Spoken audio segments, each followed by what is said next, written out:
Going live right now.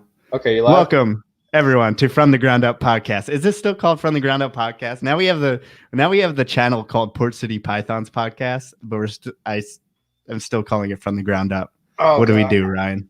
I say from the ground up. That's the OG at least. There you go. So maybe it will be kind of like Chondro, where some people will stick with the OG name. Some people will go with the new one. Until some lumper comes and splits it all up, Hoser's gonna split this into 3 podcasts, actually. Oh God. So Ryan Cox from Specialized Fauna. There you go. I should have introduced you. It's okay. Everybody knows me by now. If you're in the chat, you're in the know. The go-to Melissa replacement for the night. So what do you got going on over there in Gray Rat Snake Land? Nothing. Playing with gray rat snakes. Those are fun. Taming them down. AKA trying to get bit and not lose them is kind of the hardest It's a whole lot not lose them the day. It's the not losing them, which is the most important. They're chill, but if like anything goes on, like there's a loud noise or something, that's it. They're spazzing out. They're jumping out of the tub. You got to chase them across the floor. Yeah, it's one of those things that's like low approach. Try not to like go over their heads or go in front of their heads, and don't touch their tails because they'll just launch the other way. No, don't touch the tail. Don't do that. I got the little Petco hook that just collapsed all the way down, and you just pick them up with that, set them in your hand. They're cool. You can dump the water bowl out, change the paper, whatever with them, and they'll just sit right there in your hand. But if you touch them, it's done. Yep. And those hooks are dreadful because they always spin around and stuff, but I use them pretty much constantly. And they're a blunt end. That's the worst part about it. Because I don't know, I've got one of those like get hooked hooks. I got one at Tinley, and it's actually got the beveled end on it. Oh, dude, it'll spoil you. I wish they made one. I wish they made one, though, that was like this long. That's all I want. Yeah. Someone probably has a mini hook out there. That's somebody named David Brahms. Ooh, he does? He does 3D printed hooks? He does have a little tiny hook. Well, I guess our dreams could be a reality quicker than we ever thought, huh? I guess so. Well, enough of us talking, huh? Yeah, I guess you should probably get your guest on here. So today's guests they specialize in ball pythons. They are Anya and Matt Littlefield of Snake Eyes Exotics. Anya, Matt, welcome to the podcast. Hey, hang on just a sec. I'm fixing the display because it keeps turning off, and I don't know how to fix it, so I have to wait on the mouse periodically. So, guys, Anya and Matt are in a camper coming back from the Super Show. So, guys, how was the show? It was good. It was really big. Everything they say about the venue is true. And they actually just switched venues. It was in Pomona, and they went to Anaheim. So it was in Anaheim this time. And it was massive. Like, everything was larger than life. There were a ton of vendors. So it was really a cool experience. The drive, not so cool because it's 25 hours straight drive time for us plus stops. Wow. So it ended up being like 3 days mostly. So it was quite the adventure for us. And now we're headed back. Still going. Yeah, we're about 6 or 7 hours in today. So we still have a long time before we're home. So does the camper help out in that 25 hours or what? Yes. Yeah, it actually helps a lot. We're streaming live from the camper right now. So this was something that we got for our anniversary. So anniversary present to ourselves. Tax deduction toy. There you go. It helps with the travel. You have your house with you. We can grocery shop and cook everything in the camper. So it saves money. We don't have to worry about staying in a gross hotel or something like that. So do you even take that to the local shows or semi-local for you guys? I mean, there's not many big shows in Arkansas. There's none at all. The closest one to us would be a Memphis Repticon, which we won't do.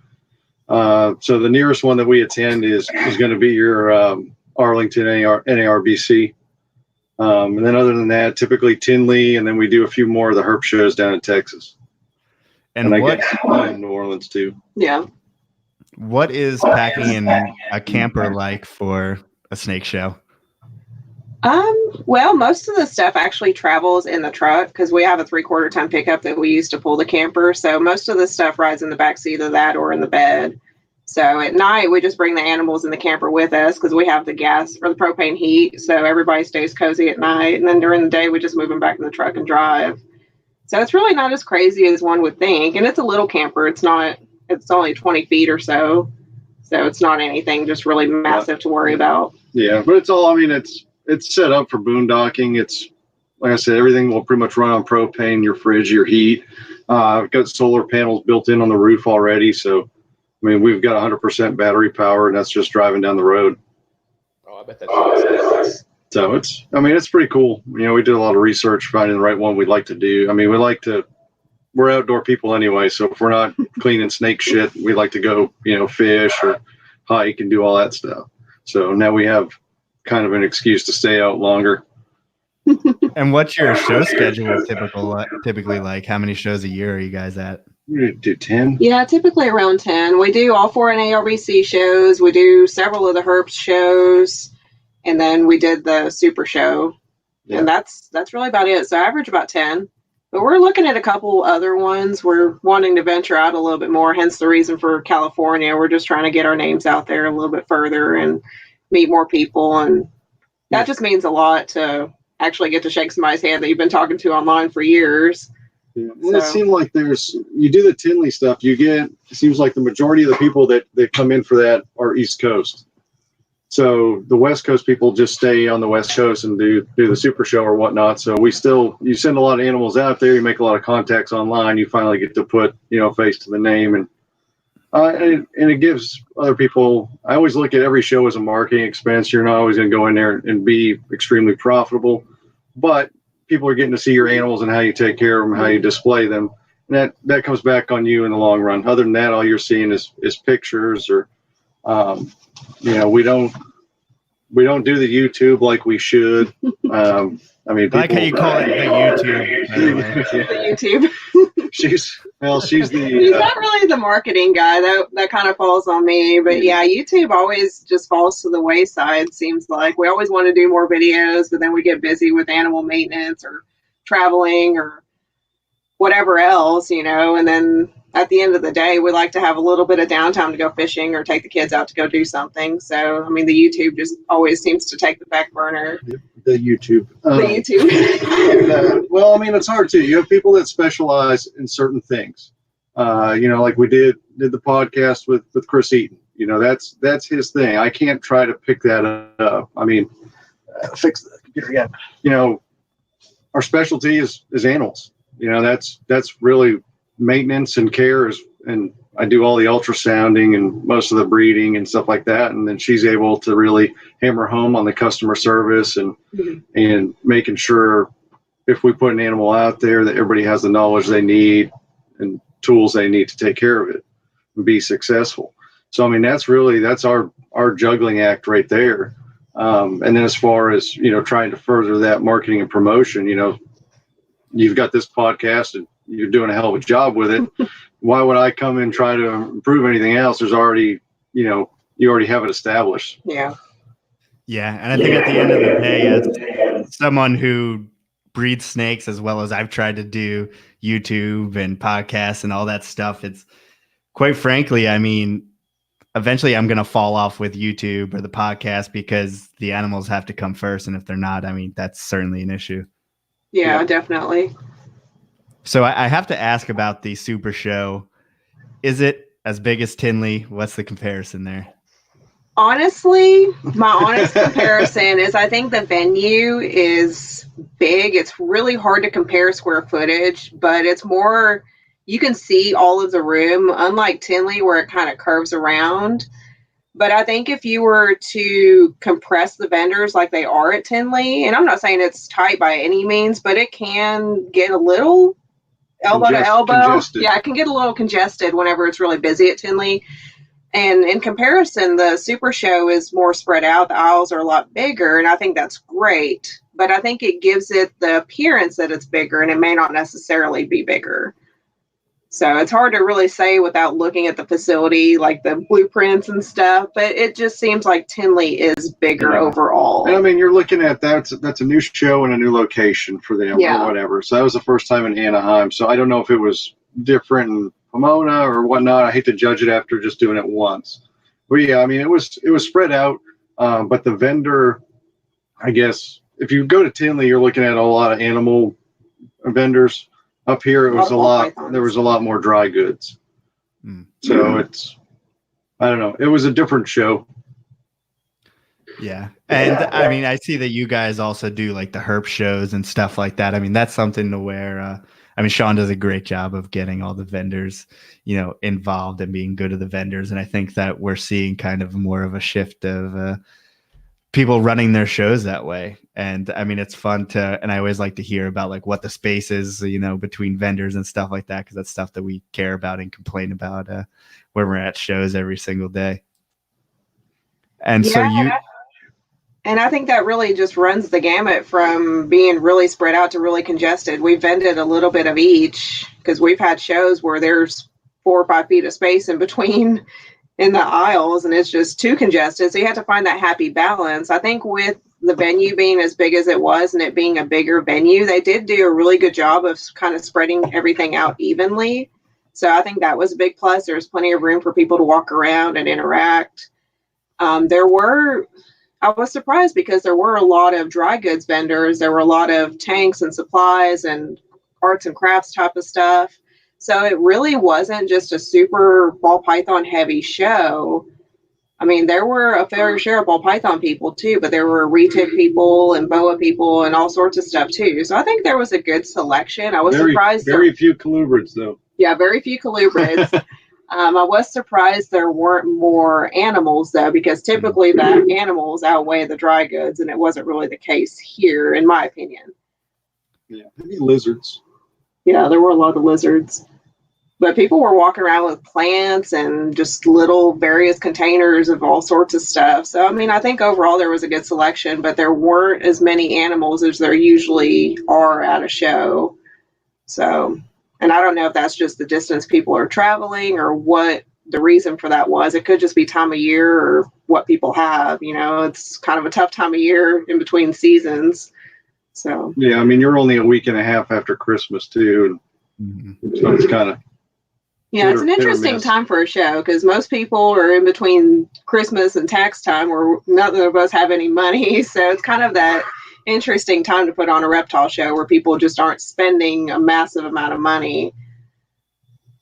Yeah. So, I mean, for snobby people like probably me and Ryan, when we go to a show and we're like, oh, it's a ball python show and we complain and we bitch about it. Is that typically a good or a bad thing for you guys? It really depends. I mean, we have some, quote, ball python shows that we do really great at, and we have others that we cover expenses and we do okay. It really depends on the show and how long we've been in that marketplace. Like, for example, NARBC Arlington is one of our best shows, but we've been vending that show for several years now, whereas Tinley is a newer show for us where we've been up there just the last few years. So there are certain marketplaces for us that are still building and we're still kind of expanding out to that area. So that there's a lot of different factors that determine that. So, I mean, and unfortunately for us, ball pythons is mostly what we do. We have a couple other species, but right now, I mean, those species are not far enough along in our projects to really be much production wise. So ball pythons kind of carry the weight for us. For the record, I'm not snobby. We're not snobby. So I guess it's just you. Just joke. I'll take it. So as far as how you got started, we kind of got ahead of ourselves, but I mean, who got into snakes first?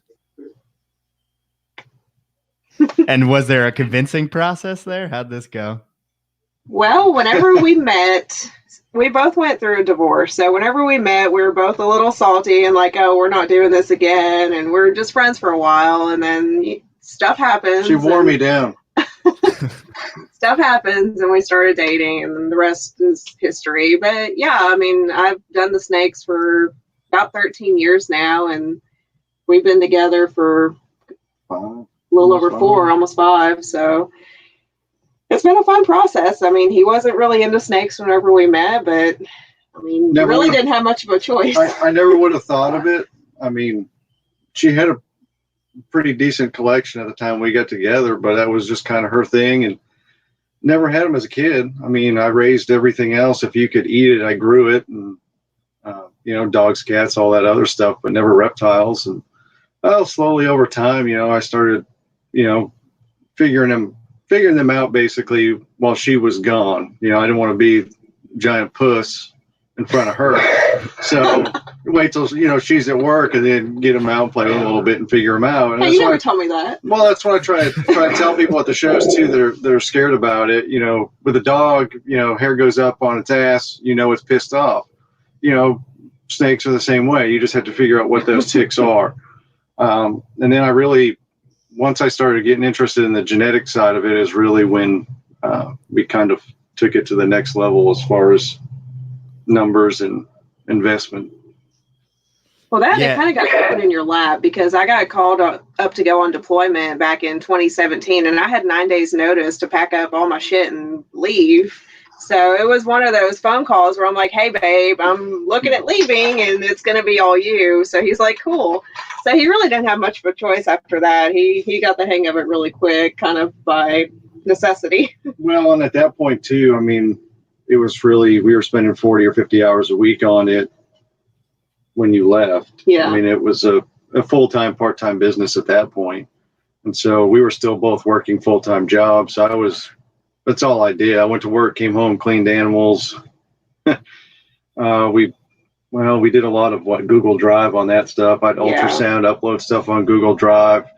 She'd put it in spreadsheets and then send me a message or an email with here's what needs to be paired for priority females. And I think we had 88 clutches that year. Yeah. Holy shit. It's a really crazy year. So yeah, and then she got home just in time. I think I was 20 or 25 clutches into the season when she got home. So then we had 20 that month that she got back. So yeah, and I mean, Ryan Rumley, who you had on before, is a good buddy of mine, and he helped out here and there. Well, I guess he helped me out psychologically because, you know, he's like, do you want me to come help you clean? I said, no, because at that point I just want to get out of the house. Just need one day a week to wait, you know, I can talk to somebody.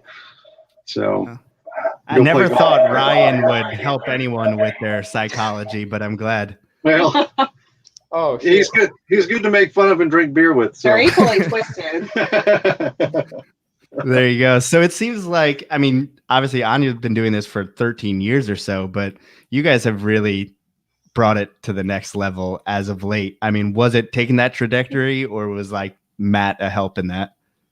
No, Matt was a huge factor in that because whenever we met, I had under 100 snakes. And I mean, now we're several times that. So, I mean, it was a really big pushing factor because I was kind of doing it on the hobby level. Hey, I like to do this, but I'm not really out to just make a living from it. So as far as taking it to the next level as a business, Matt was a huge, huge pushing force in that because he's like, hey, if we're going to spend 70 hours a week doing this, we ought to make a little bit of money and not keep everything that we make. So that's still a struggle. That was a big help. We'll always be our own biggest customer. That's kind of my downfall, but you got to live a little. Yeah. Yeah, I think it's go ahead. You come to this point where, I mean, for me, at least with my snakes, I'm super emotional with what I keep and what I don't keep. And therefore, I'm not making a business decision. I need Melissa, who's all about business because she doesn't give two shits about what morph something is. She's just like, how can we make money? So it's nice to have that pushback. So Melissa's that for me. And I wonder if you guys have a little bit of that dynamic too. You have to have that balance. It's more me that pushes, I will say, but for sure. You're at the point we waited long enough to make the move. We both do this full time now.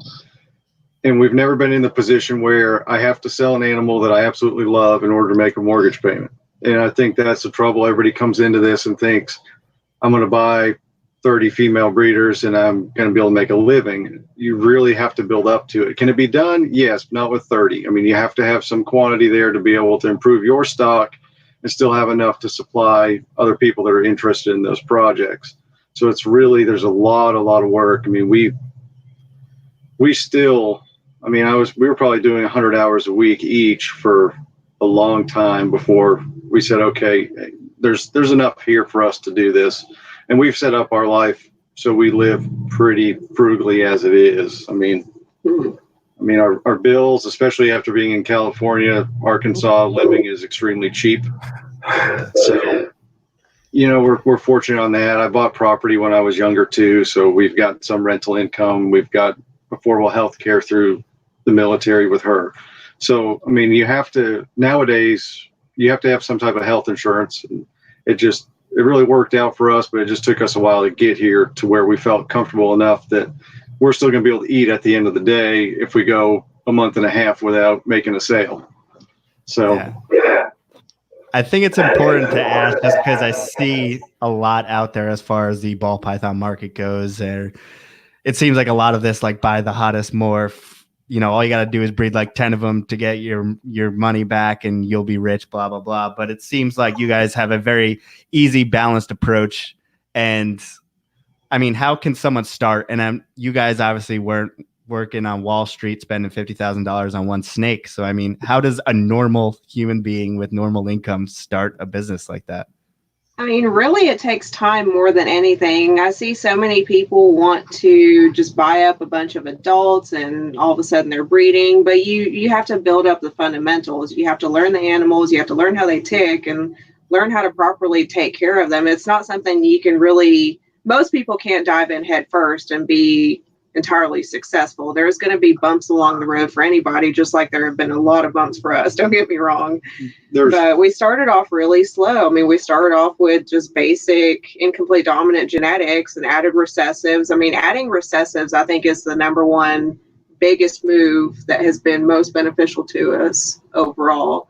Because now we're focusing not only on recessives, but double and triple recessives. And that's what really sells more than just pastels and spiders and bananas and stuff like that. And I mean, we do sell a lot of the ingredients it shows, but as far as really keeping us afloat, it's those those long-term projects that really pay the bills for us. So that's what I recommend to anybody starting out is take the time to learn, take the time to maybe go after the longer projects, not only just the instant gratification projects. That's the key there. That's the best advice I could give anybody. It sounds like a lot of grow. Exactly. And it's not a quick payday. You really have to work at it and really have to be smart about it. You have to spend a little bit of money. I mean, you can't, I hate to put it that way, but we always we do payment plans on stuff and we're real flexible. At the end of the day, you're dealing in a product that people don't have to have. So we try to be flexible, but I mean, our core collection runs, 400, 450 animals now. And I like everything that's in there, but I'm the one that's cleaning all that shit. And if I don't like it, I don't want to clean that shit anymore, then it can be sold. So, if you only have $300 and the animal you want 600, give me a deposit, pay me out over the month, get the animal that you want that's going to help you out in the long run instead of, I can go buy 4 pastels. Look at the financial return on it and it's just not going to be there. So I don't know. That's just kind of how we approached it. If it's a hot new morph, that's great. We have a personal cap of what I like to spend and where I feel comfortable that I can still produce what I want out of a new morph or a new project or have a direction to go with it. And still you have different tiers. I'm going to have a few customers in the 2,000 to 4,000 range. You get closer to 1,000, you've got a little bigger clientele, but the majority of our animal sales, that 3 to 5, 4 to 8 numbers, real comfortable number for a lot of people. And you're still getting that's why I try to tell people, even at shows, my animal might cost more in 5 years. I'm still going to be here to answer your question, but I also will pay twice as much for a new morph if it's that much better than what's out there. So you're going to get a breeder quality animal, even if you're getting a pet. So, because as you well know, there's a lot of diversity between, morphs or whatever. You've got, even with just, I hate saying pastel all the time, but you've got really nice pastels and you've got ugly pastels. Yeah, it's a good example. So, yeah, I think it's fun as someone who's not as involved anymore just to see how far those morphs have come. I mean, since pastels used to be just drab, a little bit better than brown, and now they're amazing. Yeah. And that's where it comes back to taking care of yourself. I see a lot of people that surprises me. They'll buy into something, and then as soon as they produce a combo, they sell it because they need to pay for that project. I'm not going to sell that. You're going to have to wait a year because I'm holding back all those female. I'm going to improve my stuff first. I mean, that was the reason I bought into that project, is I want to continue to improve it. So yeah, I take a little hit on it on the front end, and I'll recoup a little bit year 2. But by year 3 and 4, now I have a new combo that's going to pay for it tenfold, because it's just not out there. There'll be fewer. You're putting it in, like she said, recessive projects. I don't know. You just have to. We try to look further along the picture, and you're still trying to do what you want to do, and hope enough people still follow your interest to support you and make sure you can eat. Yeah. And like he said, you can't shoot yourself in the foot on projects. I mean, you have to kind of plan to keep some of the best stuff back, at least for the first year or two, just to raise up your better adults. Because if you're not improving your adults year to year, then you're treading water. You're eventually going to be left behind. And I mean, that's what we do every year, is move out a certain number, and not any set number necessarily, but we move out the lower end males and the lower end females each year. And they may not even be low end in the grand scheme of things, but they're just animals that we no longer need in our projects, and we have to make space for the up and coming holdbacks. Yeah, over time you eventually catch up to where the market's at, and you'll find that you're letting stuff go that's actually, it's still relevant, it's still current, but you're there because you didn't sell that female, or you didn't sell that male the first year you produced it. So I like to call that the Justin Kubelka effect. But seriously though, if you look at the stuff wait 2 years and then all of a sudden it's a new project, but here's something new. Yeah. But seriously, he's brilliant though, because even the adults that he sells, I mean, if you look at his master list, he has some really awesome adults that he's selling.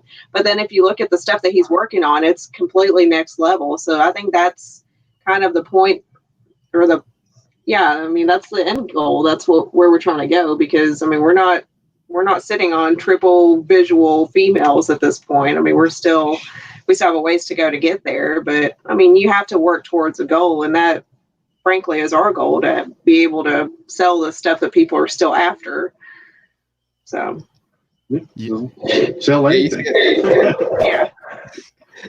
You see that stuff a lot, where people will get a project, they say they'll get a pair of het tri-stripes, and they produce that visual, and they're like, they got to pay for that project right away. So they'll sell their visual thinking they'll still be safe, and then a founder animal passes away or something, and then they've shot themselves in the foot at that point. Yep. You see it a lot. That was big too. I mean, we produced an Axanthic Desert Ghost last year. At that time, it was and it still may be, the only male double visual that's out there. So obviously there's a lot of people contacting you wanting to buy that, and you're talking substantial amount of money. We could have sold that animal 6 times over, but then again, you shoot yourself in the foot. At that point, you might as well take everything I've got in the project, because you could get 30 or 40,000 for that animal once, but over the course of the next decade, especially when those animals are, say, 3,000 or 4,000, and you're selling 10 of them a year, you're talking about hundreds at that point. So if you're looking at it as a financial standpoint, which I don't know, I guess that's the biggest thing about going into this. Make sure you're financially set, and you're not having to sell something you don't want to in order to make sure you eat or pay a mortgage at the end of the day. Yeah, I think most people probably start with babies, and then you hit year 2 or 3 and you're feeding animals that aren't producing and stuff like that. And that's a tough spot to be in too. So, I mean, you got to kind of at least have a job that can cover that at the very least. Because, I mean, you're going to get some expenses before you start making money. I mean, that's how I guess the way we built it up is everything when we really ticked it over, I guess, whatever we sold for animals, we put back into better stock. We paid for all the food, all the caging upgrades, the facility photos you see, all that was out of pocket. So a lot out of pocket. Yeah, I'm not saying it was cheap, but I mean, that's where it came from. And lucky enough, I mean, I used to do some construction work, so everything that's in there that was built up is mine. But I mean, that's just how we did it. And finally you get to the point where, okay, yeah, now we're turning a profit. And, we took that money and we went out and bought some land. So now we've got 9 acres. We're working on building a new shop, and we can move out to the county and get away from people. And with us specifically, we got to the point where we were producing most of the projects that we were interested in pursuing. So as far as bringing in new stock, yes, we do on occasion, but it's not by any large number anymore. I mean, we'll pick up an animal here and there if it's something that we think is really special or something we'd like to add gene wise. But as far as all the new stuff, I mean, there's a lot of new genes that come out every year, and I'm a little hesitant to just jump on new projects right away. I kind of like to see how they play out and what potential they have before we spend just a large amount of money on something new. So we are cautious on what we bring in and what animals we buy to add to the collection, because I mean, at this point, if we bring something in, then something else may have to go, and we have to kind of think about, okay, is that worth it if we bring this in and have to sell off something else? Yeah, we're capped out. Yeah, we don't have a whole lot of extra space, so we have to be really careful about that. But I mean, I do like that we're at the point where we can be really selective and we don't have to just buy something every month. That and I don't want to clean any more animals. Like Yeah, it's enough as where it's at. So is it just you guys doing all the maintenance and everything? Yeah, it's just us. I mean, like he said, Brian was helping us out before he went overseas, but for the most part, I mean, it's just us. So it's whatever we can handle, and if it's too much to handle, then we need to downsize. Yeah, summer months you get little kids are busy cleaning hatchling shit, and so that helps out a little bit sometimes. But you can bribe the kids into helping out for candy money. Yeah.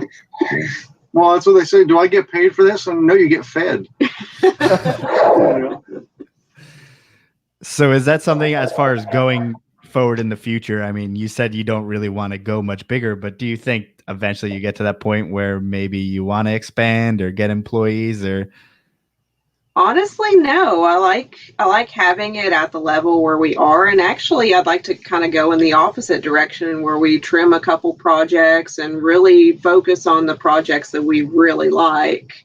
So I mean, our future plans are actually to downsize a little bit and still continue to do it by ourselves. I mean, not saying employees aren't great, but I don't know if I've just seen too many horror stories or what, but I'm reluctant to trust somebody to take care of everything because nobody takes care of your stuff like you do. So well, and you lose touch with it too. I mean, if you're not cleaning that animal, you're not seeing certain ticks. I mean, you're out there all the time. I can tell, okay, even in between an ultrasound rotation, okay, that female's starting to move towards her water bowl. You know, there's certain indications there that most people aren't going to see, or, you know, just little ticks like that. Or so how do you guys go about breeding? I mean, is it something that is, because I know so many people are doing it year round now. Is it seasonal for you guys or is it year round? Yeah. Or no, not seasonal for us. We breed year round now because it used to be the October through March or April breeding season. And now we have so many females that are going that it's hard to just cram them into a 6-month time frame because they don't all read the book and follow the rules, you know?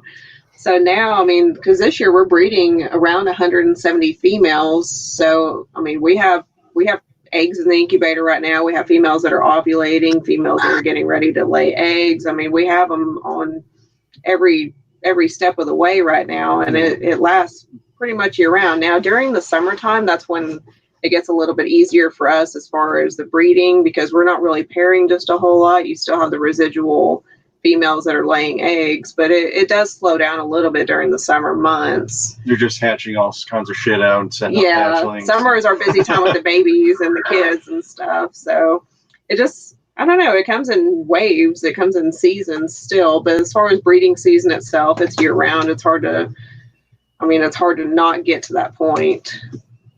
Yeah. And are you guys breeding your own rodents as well? No. Negative. No, we feed mostly frozen thawed, and after talking to more people, it seems like that seems to be the exception, where a lot of people feed mainly live. We feed frozen thawed, and we have them shipped in, just because it's kind of like the YouTube thing. You know, we focus so much on the animals, it's hard to dedicate the amount of time to a rodent facility that would take in order to sustain our collection. So it may cost more to get them shipped in, but it's just kind of the trade-off for us. Now, in the future, if we were to hire an employee, that's probably what would end up happening is they run the rodent building and then we run the snakes. So that's something that we may look at doing later on. And do you guys have to? Because I mean, I'm sure you have problem hatchlings and stuff like that, I mean, do you guys have to get in a certain amount of live from a local source? Yeah, we do have to go pick up live. That local source isn't always consistent. Not very local. It never is. Our local source is Big Cheese, honestly. I mean, that's Almost about the 5 hours. closest big supplier to us, and that's almost 5 hours. That's what we'll do. Like the heaviest part of hatchling season, it's very rare that we have a hatchling that after 2 lives I can't get it to take a frozen. So we'll go down and get a good quantity because it's a 10-hour round trip to go down there, but we'll save money on shipping, pick up more frozen and so forth like that. And get enough hoppers to last for a few weeks or whatever you may need.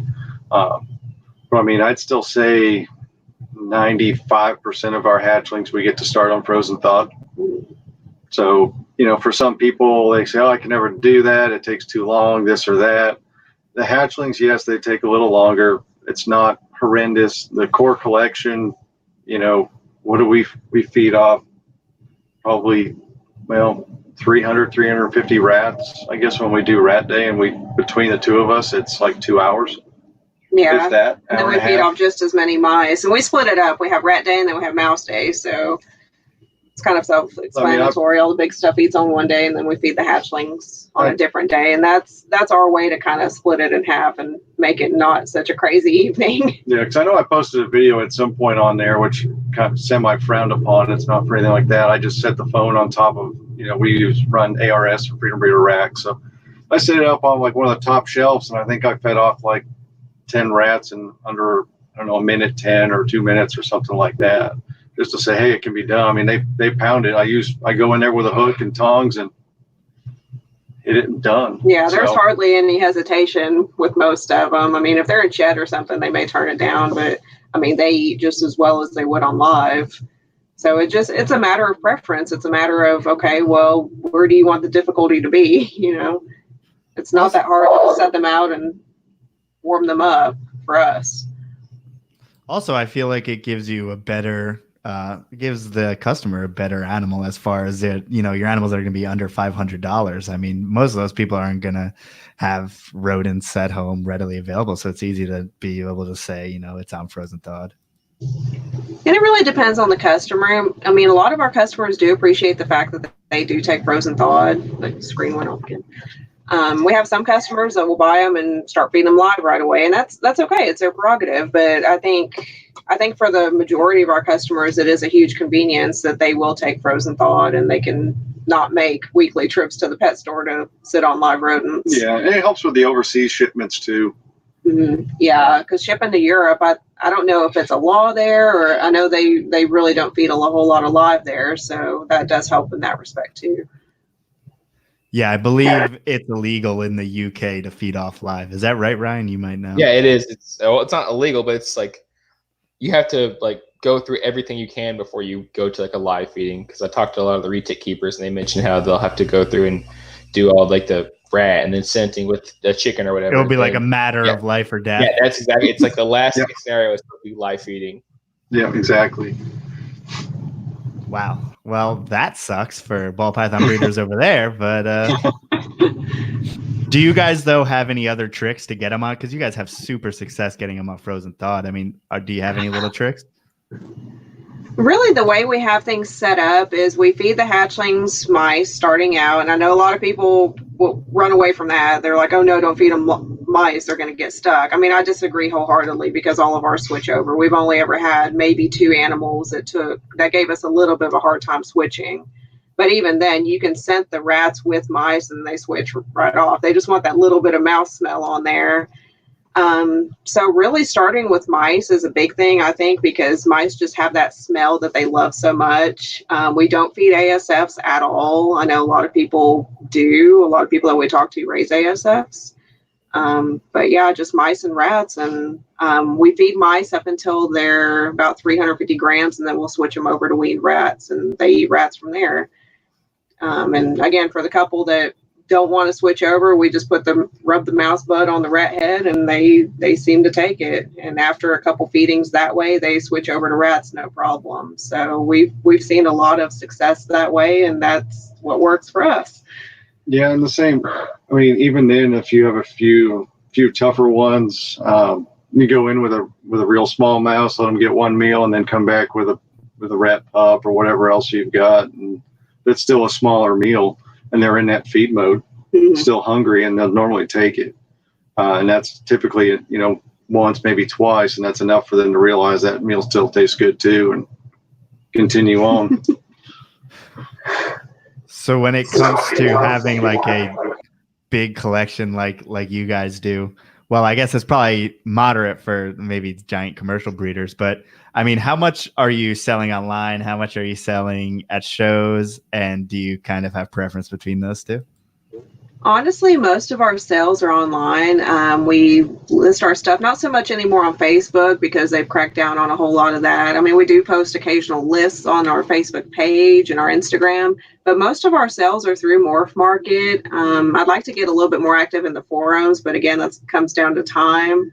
So most of our sales are online. I'd probably say a good 60-70% are online, and then that other 30 or so at shows and local. I mean, and our local sales are pretty small. I mean, it's a very small percentage, probably 5% or so, because we're in Arkansas. And I mean, as far as the high-end reptile market in Arkansas, it's not quite there yet. There's still a lot of people that are looking for that pet snake, and they still have that sticker shock of, oh, I don't want to pay more than $200 for a snake. So, and that's okay. I mean, there's some smaller guys in Arkansas that take care of that clientele that under $200. And if somebody wants something a little bit more expensive, then that's typically where we come in.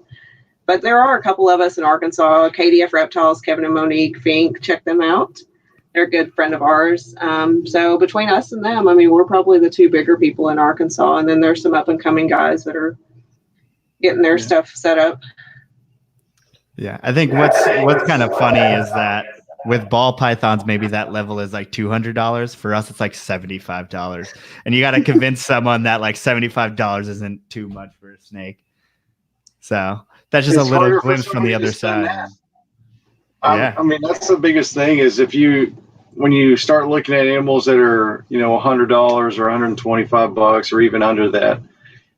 For most people that are looking in that market, that's a lot of money for them. So if you have people that are looking at $1,000 animals, which may be at the top of their line, spending $600 or $700 isn't so bad. So, you look at the time and effort that goes into sales, and I spend less time to make $5,000 than I do for $500. That's just the way it is. And we had to set up our cutoffs, because we used to wholesale everything under $100, and now, I mean, we even bumped that up to $200 this past year, just because it seems like we spend so much more time on that $100, $75 animal sale versus a $500 animal sale, like Matt said. And, a lot of people just don't necessarily do their own research. And I mean, that's okay. Some people get into it and they just decided, hey, I want to get a snake, and they're talking to people that raise them rather than sifting through Google. So, I mean, I have actually a write-up that I send people, hey, this is everything you need to set up a ball python. This is the reason why you need it. This is where you can get it. Amazon links, all that already preloaded. So that comes in handy.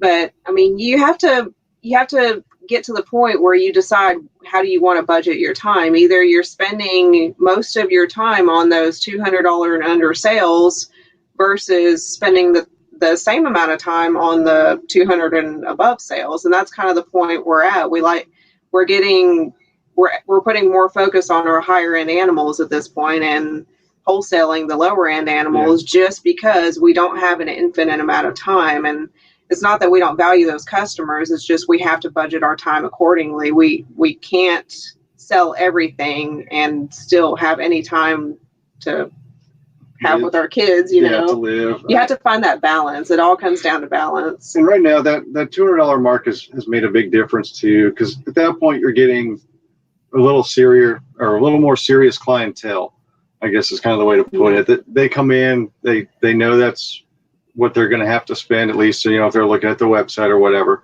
But yeah, I mean, you're getting that customer service to make sure that you're going to be successful with it, but they're willing to spend the money at that point too to get a proper setup.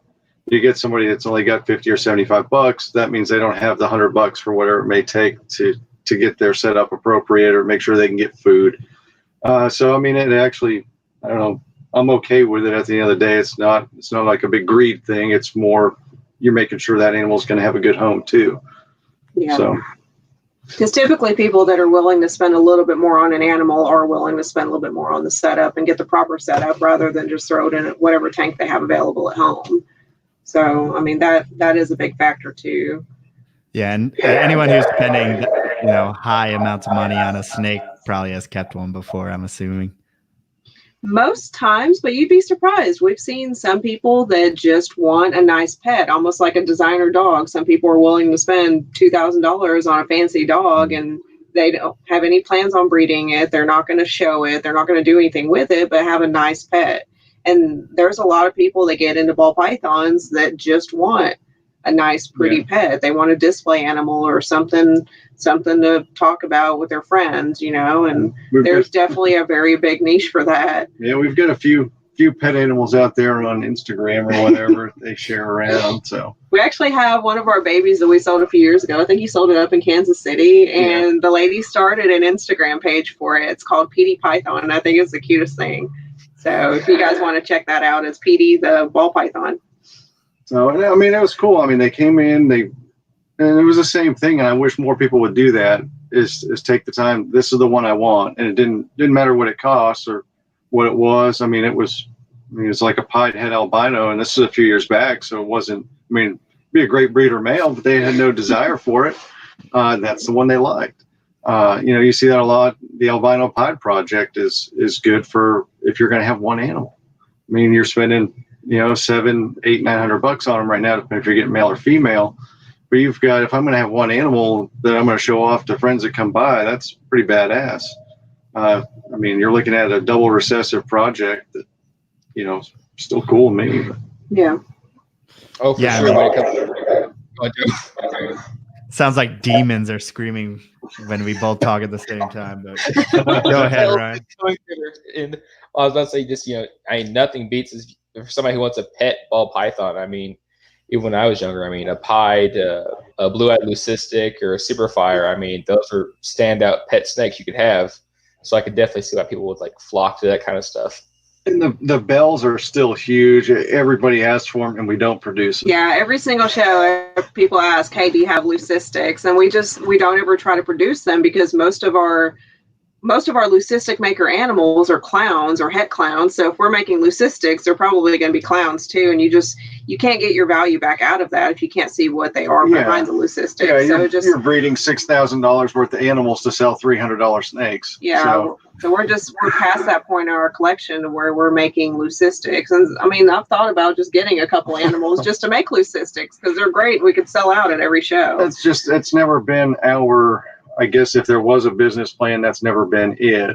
I don't go out there saying, okay, this is what I'm producing it to sell. Everything that's in our collection is there because it has a purpose. Mm-hmm. I'm not doing, if there's a pairing that's where that entire clutch is going to be sold, I really have no desire in it. And that's actually how we determine what animals we sell every year is, okay, what is our plan for this clutch? Are we breeding to have any holdbacks for us? Or are we breeding just for sales? And typically if the answer is that we're breeding just for sales, those animals are ready to move out because that's not our goal. That's not our end game. So we're consistently trying to produce better and better animals in our stock and in our projects. And once those animals are not accomplishing that goal, it's time for them to move on to someone that has better plans for them. So that's really kind of what guides us in the right direction. That and space. Space is a pain. Yeah, space is a pain.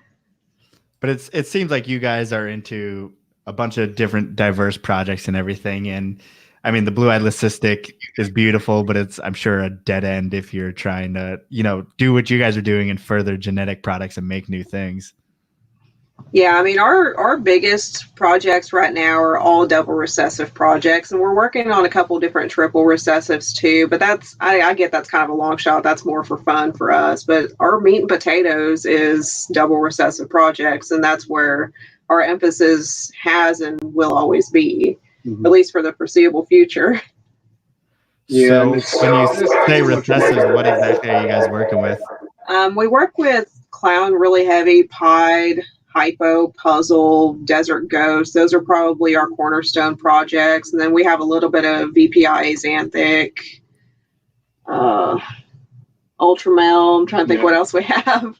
We have a bunch of different recessive projects, but those that I mentioned are probably our biggest projects so far. And anytime we have something new coming in, especially females, we're always, okay, what can we put with this that's going to make it next level? What recessive male do we have that we can cross this to that's going to further that goal? So that's kind of the fun part, is we already have a lot of those recessives established. So anytime we bring in something new, we already have animals to put with it to kind of start that new next level thing. Yeah, and when you're making heads too, a constant flow of virgin females helps too. And, notice that a lot. I mean, if you get anything from us, the genetics are 100%. If we breed, if we were making double het hypopides, there's going to be a hypo male that's going to a pied female that was going to be a virgin, and she's only ever going to see hypo males, until the day she leaves or goes to a different project. And at that point, it wouldn't matter. You see a lot of people that, I'm going to breed, I bought a pied female and now I'm going to breed her to this to make double hets. And you go, well, wait a minute. Hold on a second. What did it go to before? And there's a lot, I didn't think about that. Sperm retention is a huge thing. Yeah, you have to be super careful with recessives, because I've heard of them retaining sperm for up to 3 years, and we've had it happen to where they retain sperm from the previous year's male, and luckily they stay in the same project. If the female ever leaves a project, she goes to an incomplete dominant male the next year. So if you still get combos from the previous male, it's pretty easy to tell. Yeah, our documentation is thick. Yeah, we have a very detailed system of how we track everything every year. It comes down to Excel spreadsheets for me, but we start a new one every year, and I can tell you everything that female has ever been introduced to, when they locked, when they were paired, whenever she laid, when she ovulated, all of that. And I think that's crucial, especially for people that are working with recessive genes. And a lot of people don't really think into it as far as they need to, because like Matt said, they'll start crossing females with different males, or they'll buy an adult female not knowing what she was paired to before and start, I'm going to pair her to this. And it's like, hold on a second, you can't do that. Yeah, or you have matching genetics going in, bringing a pastel leopard hypo and then the next male they put in, it could be a pastel leopard clown. There's no single morph there that you can identify that, okay, this one came through, so this male is the one that took that clutch. So, and for us, taking the time to properly do your paperwork on that, like she said, when we pair an animal up, it gets documented. And then if you ask me when it shed, unless it was post-ovulation, I don't know when it shed, I don't know when it shit, but that's the last time I cleaned it, That doesn't matter. Yeah, we keep track of what we need to, but we don't get ridiculous with it. We don't track sheds unless it's around breeding season and the female's about to ovulate. We don't track when they pass a bowel movement, stuff like that. Shit. You have to figure out what's important and track the stuff that's important. Again, it comes down to budgeting time. Whenever you have a larger collection, you have to decide, okay, are these numbers that are important for me to track, or can I spend the time doing something else that's going to be better for my animals? So it all comes down to a balancing act. Right. And that's for everybody. It's not a cookie cutter thing. Everybody's situation is different. You have to decide, okay, these are the methods that work best for me, and this is what my animals need. And something that I thought was interesting as far as like the documentation, it seems like obviously, that's very, very nice to have as a buyer so that you know what the hell you're buying, but also it's establishing trust with the customer. So like you mentioned before, someone off the street, I'm guessing, can't just sell a $5,000 ball python, even if they produced it. So, what is kind of that process out as far as like building trust within the community and being able to sell like those higher dollar animals? I think that's a lot of that time comes into play big time. Like you're saying, you can go drop a lot of money, which people have, and then you have a great collection, but it still takes time to get your name out there in some consistent years of here's what you're producing, actually getting to see the quality of the animal, at a venue, and then continuing on from there, you can add to it. Yeah, I mean, a lot of that is just being able to market yourself, and that's something that we're still trying to improve on. I mean, we're not the greatest out there by any means, but I mean, for us, marketing means talking to people online, talking to people at shows, traveling around and meeting new people and getting your name out there and visiting with people, and not only trying to sell people stuff, but also helping them with problems that they have. Like, we have people contact us all the time saying, hey, my ball python has issues with this or that. What can I do? How can I make this better? And I mean, we'll spend an hour on the phone with them troubleshooting. Okay, walk me through your setup. Walk me through this. Here are the things that you can do to fix that. So that, I think, goes a lot further than just selling people an animal and, all right, thanks, bye, So that, I saw you guys at the show, and I bought this from somebody else. They're not answering their messages. Will you help me? all the time. Every time. All the time. Oh my God. But yeah, I mean, I think that one thing goes further for us than any animal we've ever sold. I mean, it's just that being there for people and being there to answer the phone all hours of the day. I mean, I can't count the number of times I've been answering Morph Market messages or Facebook messages at 1 o'clock in the morning. If I'm up, I'm answering messages. Matt's like, hey, who are you talking to? I'm like, Morph Market. I'm usually a bed by then. We work different shifts. I get up early. She sleeps in. She'll go to bed at 3 in the morning. I'm up at night owl. I'm up at like 7:30 every day, no matter what. So just built-in clock. So you have to be willing to get out there and not only meet people, but be an open book and help people with issues. And I mean, for some people, it's making YouTube videos. For other people, it's going to shows. So you just have to find what section of the hobby works for you. For us, it's talking to people on the phone and going to shows. That's not so much making videos as much as I'd like it to be sometimes. It's just, it comes down to time and what we have availability for. I mean, as far as making a phone call, that's easy. I can clean shit and talk to customers all day long or talk to people all day long. It's just making a video. You have to set aside a chunk of time, and kudos to those that have it. I commend you big time, because I wish that we had more time for that. And really, I mean, every time we do a show, it's nice if you make money, but it's that marketing expense. Really, at the end of the day, just like any business, word of mouth is your greatest investment of time. I mean, one of the worst shows I ever had resulted in one of our best customers. Yeah. I mean, he consistently, talk to him on a regular basis. He's continuing to move forward. I mean, this is, one animal he purchased. Since then, any, friends, family in that area that, he's talked to or getting into it, everybody comes to us. So, I mean, you're looking at that just, like a tree branch going out. And, that's the greatest feeling right there, is that somebody's willing to put you out there. They have that, you have your trust. Once you build that relationship, and that's really, I think, why Arlington is our best show, is you build that customer base that when they're ready to make another purchase, they're coming back to you every October, and you get, 10 or 15 customers that are coming back. That really makes for a great show. Yeah, so it seems like you guys, as far as going to shows, you guys are still willing to talk to people and do all that stuff. Not everyone is willing to do that. So can you talk a little bit about how to kind of present yourself in a show setting? So number one Don't thing. be a dick.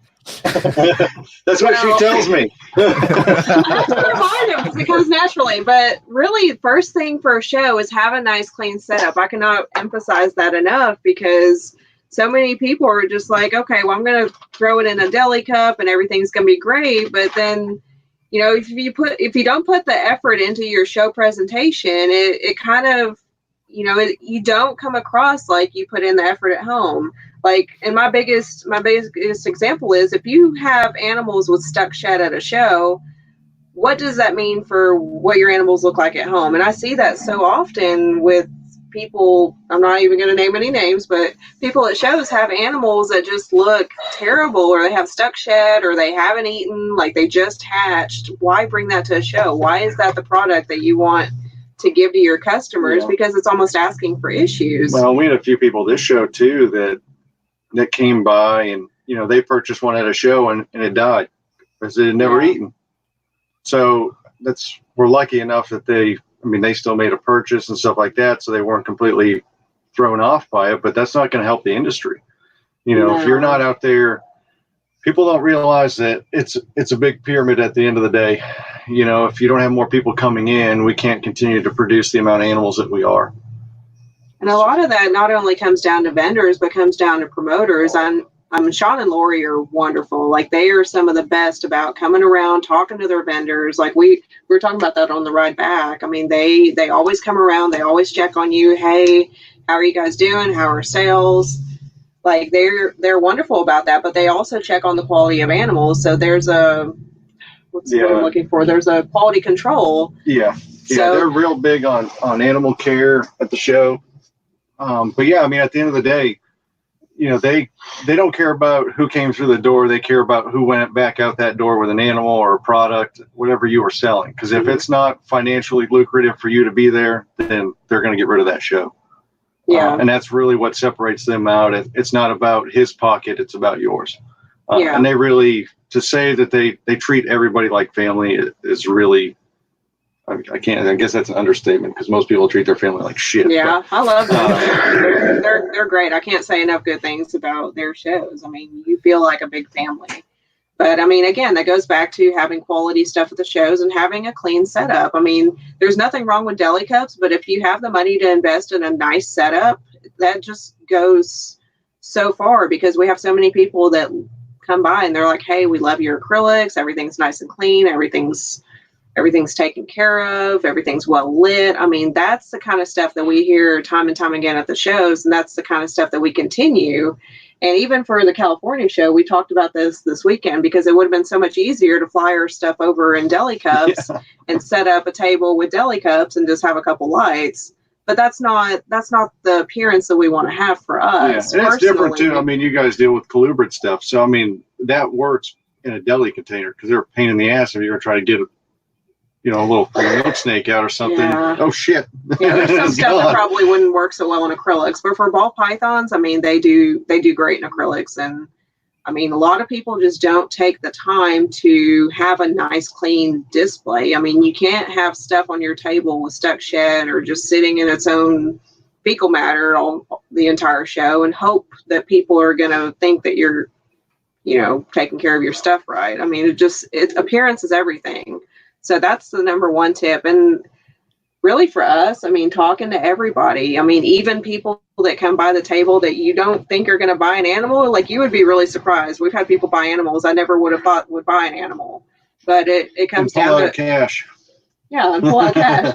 So talk to everybody, engage people, say, hey, how's it going? Don't just sit down on your phone all weekend and hope that you're going to make sales. So that's another big thing. And I think one of the last shows that you did, there were people that were complaining, like vendors that were complaining, hey, I'm not making any sales, but they were walking around the show complaining they weren't at their table. So it's like, what do you think is going to happen if you're not at your show engaging people and working for those sales? I mean, yeah, shows are fun, but it comes down to working. I mean, it's still a working weekend, and you have to work hard in order to make sales, because you're never going to make sales if you're just walking around bitching about it. Yeah, and it's not even sales at the show. I mean, we get a lot after the fact that, hey, we went home, we thought about it.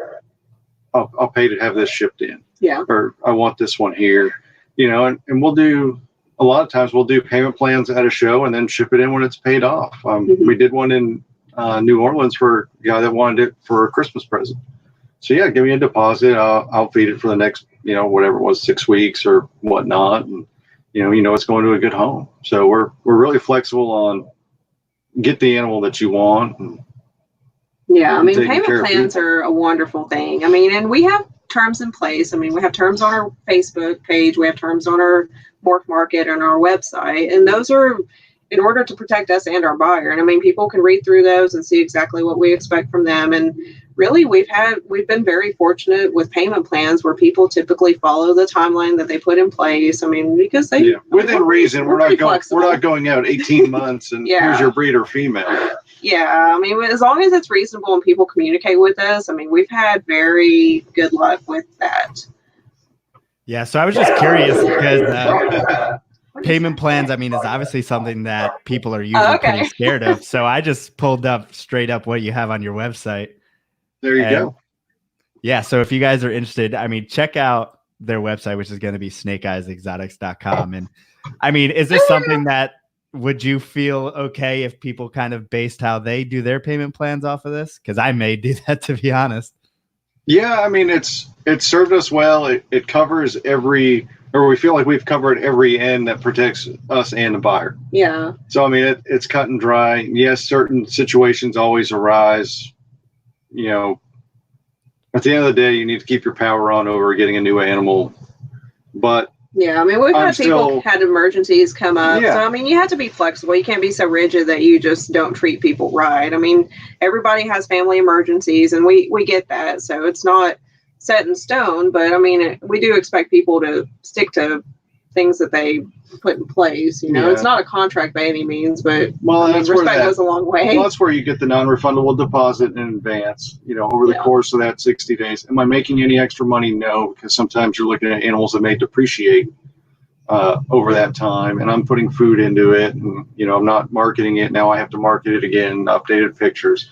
So, I mean, you have to have something to cover that investment going forward. So that's just part of it. If something pops up, then hey, it is what it is. But so far, it's that served us well as a. Yeah, so I mean, if people need inspiration, you guys are more than welcome to look at our terms and get ideas for your own. I mean, it's something that's worked really well for us over the years, and something that we still kind of update as needed. I mean, if we have a situation come up that's like, okay, we probably should talk about this in our terms a little bit. But I mean, for the most part, it covers any possible scenario we can think of, and then the rest you just have to follow what feels right. It comes down to treating people the way you want to be treated. And have you had any situations as far as payment plans that have brought you to this moment? I mean, you don't have to say anything particular, but. I mean, again, we've had people with emergencies come up. Hey, my car broke down. I can't do this right now. I need to get a new vehicle. I mean, okay. People's cars are always breaking down.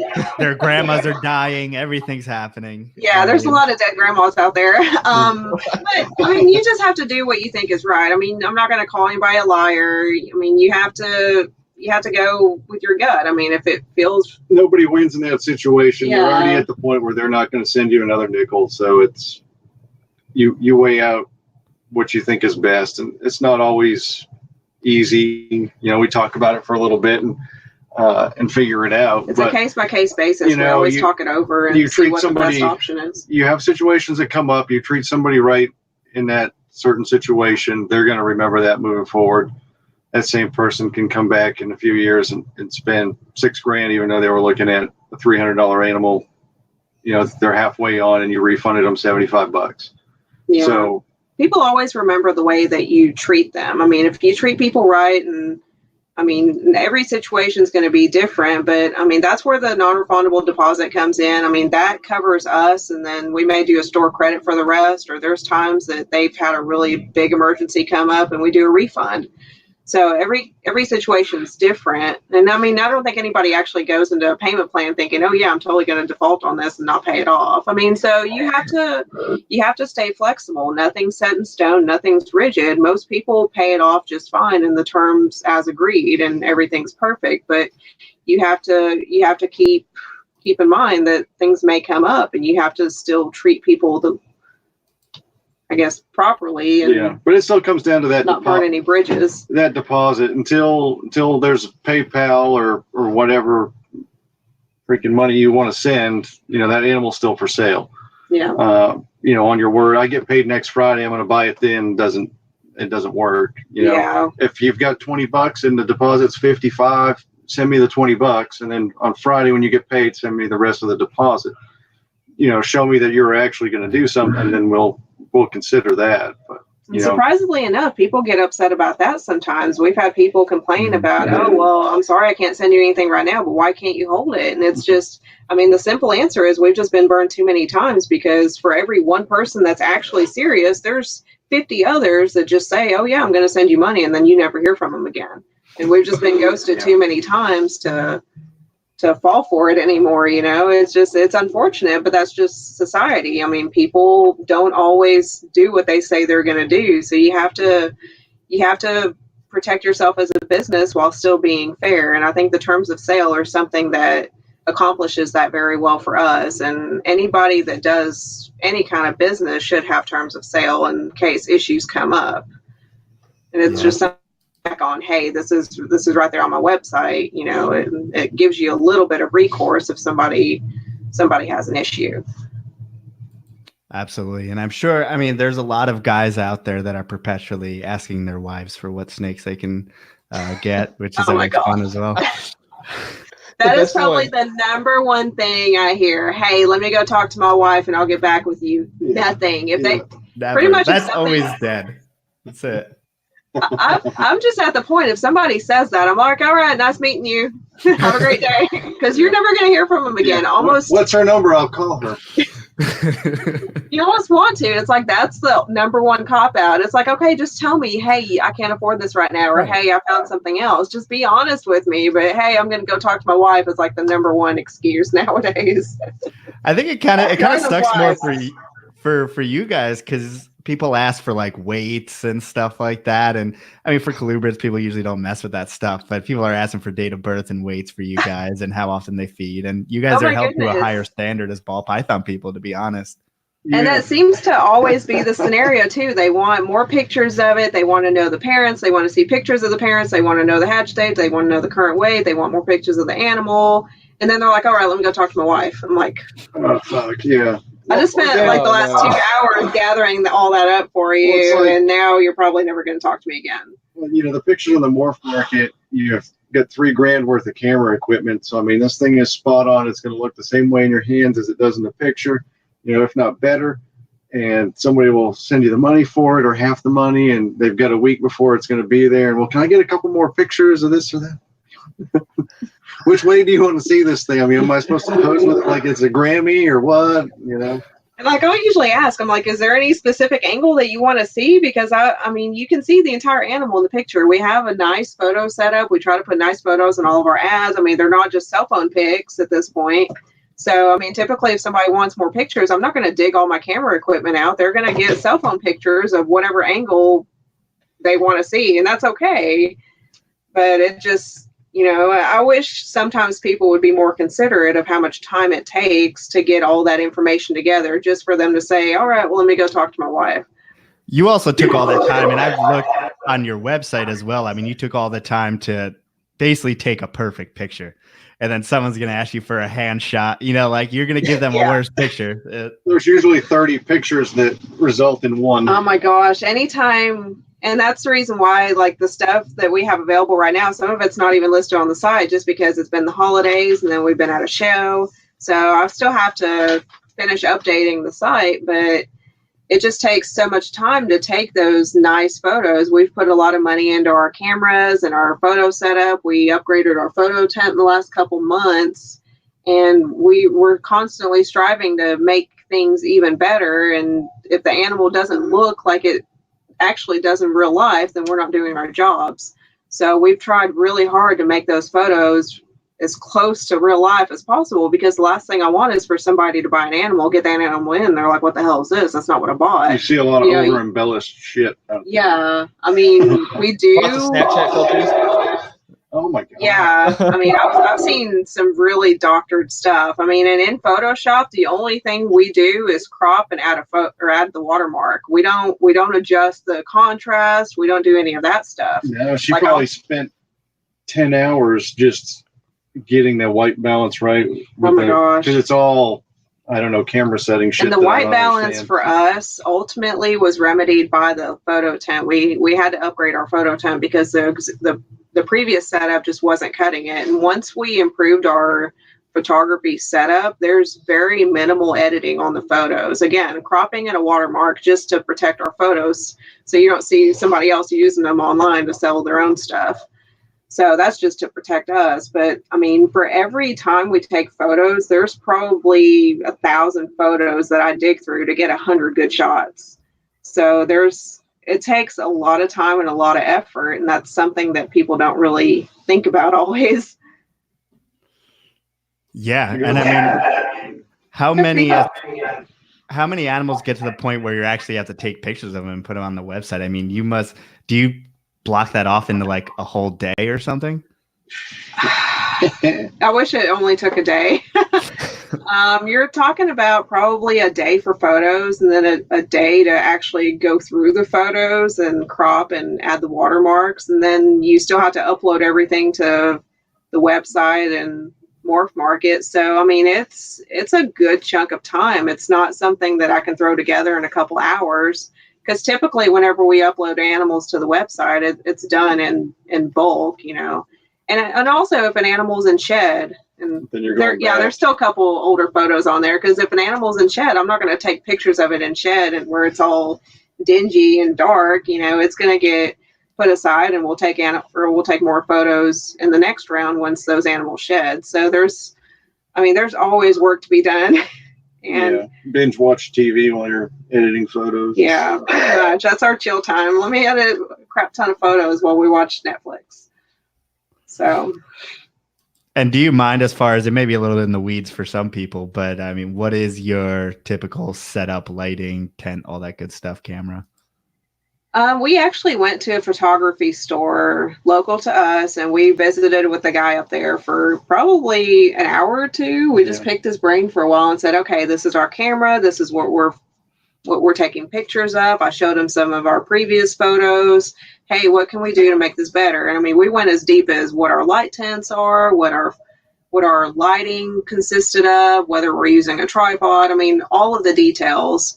And he made suggestions based on that, because we were looking at adding extra lights, like portable lights and all Lenses, that. Everything. But what it came down to is our light tent was one of those cheap ones off eBay that we've had for years and years, and it just wasn't cutting it, because it was one of the fabric see-through ones, and the light was just more light was going out than what was actually staying in and being reflected around whenever you take the photos. So, I mean, there's a certain amount of research that went into that. You regretting asking this question yet? Yeah, there's so much that went into that. But yeah, what it came down to is just doing the research and trying to find ways to make it better. So he pointed us in the right direction. We got a new photo tent. Everything's been great since. So, yeah. Sorry about the extra long explanation. Yeah, I almost fell asleep at the Photoshop. If that's any indication. Here's the debit card. Let me know what it is at the end of the day. I think it's just interesting to see, I mean, how obsessed you guys are with, at least it seems to be, like the little details of everything. And I mean, it seems like that is kind of a cornerstone of running a good operation and ultimately a good business. It's an obsessive hobby. I mean, it's hard for it not to be, because it's not something you can do half-ass and be successful. I mean, and there's so much more that goes into it than people realize. I mean, you have to be an amateur photographer. You have to be an amateur freaking tax person. I mean, there's a lot that goes into it, and it's not just, oh, I'm going to breed these two snakes together and make millions. So, I mean, just you have to kind of expect that. You can't just you get out of it what you put into it, and you can't just put a couple hours a day into it and expect to really be successful. And I mean, success is different for everybody. Success for one person may be $500 at a show, or for somebody else, it's $10,000 at a show. So, I mean, success is relative. So you just have to decide what you want your success to be and take the steps to get there. If there's something in your setup that's lacking, say you don't have enough racks for this or that, or your racks aren't really doing the trick anymore, you have to upgrade racks. I mean, then upgrade racks. You know, you may have to do that before you spend the money on more animals. And we saw some people at this show, they're like, oh, well, we're just here for supplies. We're here for dry goods. And that's great. I mean, get the stuff that you need to properly take care of your animals before you buy more animals. So that's a big part of it. And if there's something in your setup that needs to be changed, change it. Like for us, it was the lighting for our photos. We saw it was kind of lacking, and we changed it. We improved it. Yeah, we sit down quite often and figure out, hey, this is where we're at. Yeah, it's probably good, but where can we improve it? You know, or I'm not happy with this. This is what I want. Yeah. So if you're just sitting still, then everybody else is going to pass by. You have to figure out how you're going to keep improving and pushing forward. And like she said, you get out of it what you put in. You know, we've put a lot into it, and we're starting to get a little bit back, which is nice. But I mean, that's what it comes down to: hard work and preservation prevails. So it's just you get that back over time. Yeah, you seem to get a lot of the people that go with the if it ain't broke, don't fix it kind of mentality. But it takes a lot of people to go that little extra mile, especially with your all's customer service and especially with photography. I mean, that photography is awesome. But I was telling Joe earlier, I mean, y'all have excellent customer service. I've seen you out at Tinley, and I'm not even into ball pythons, but I remember just being by y'all's booth and y'all actually saying, "Hey, how are you doing today?" Which means a lot in a big place like Tinley and stuff like that.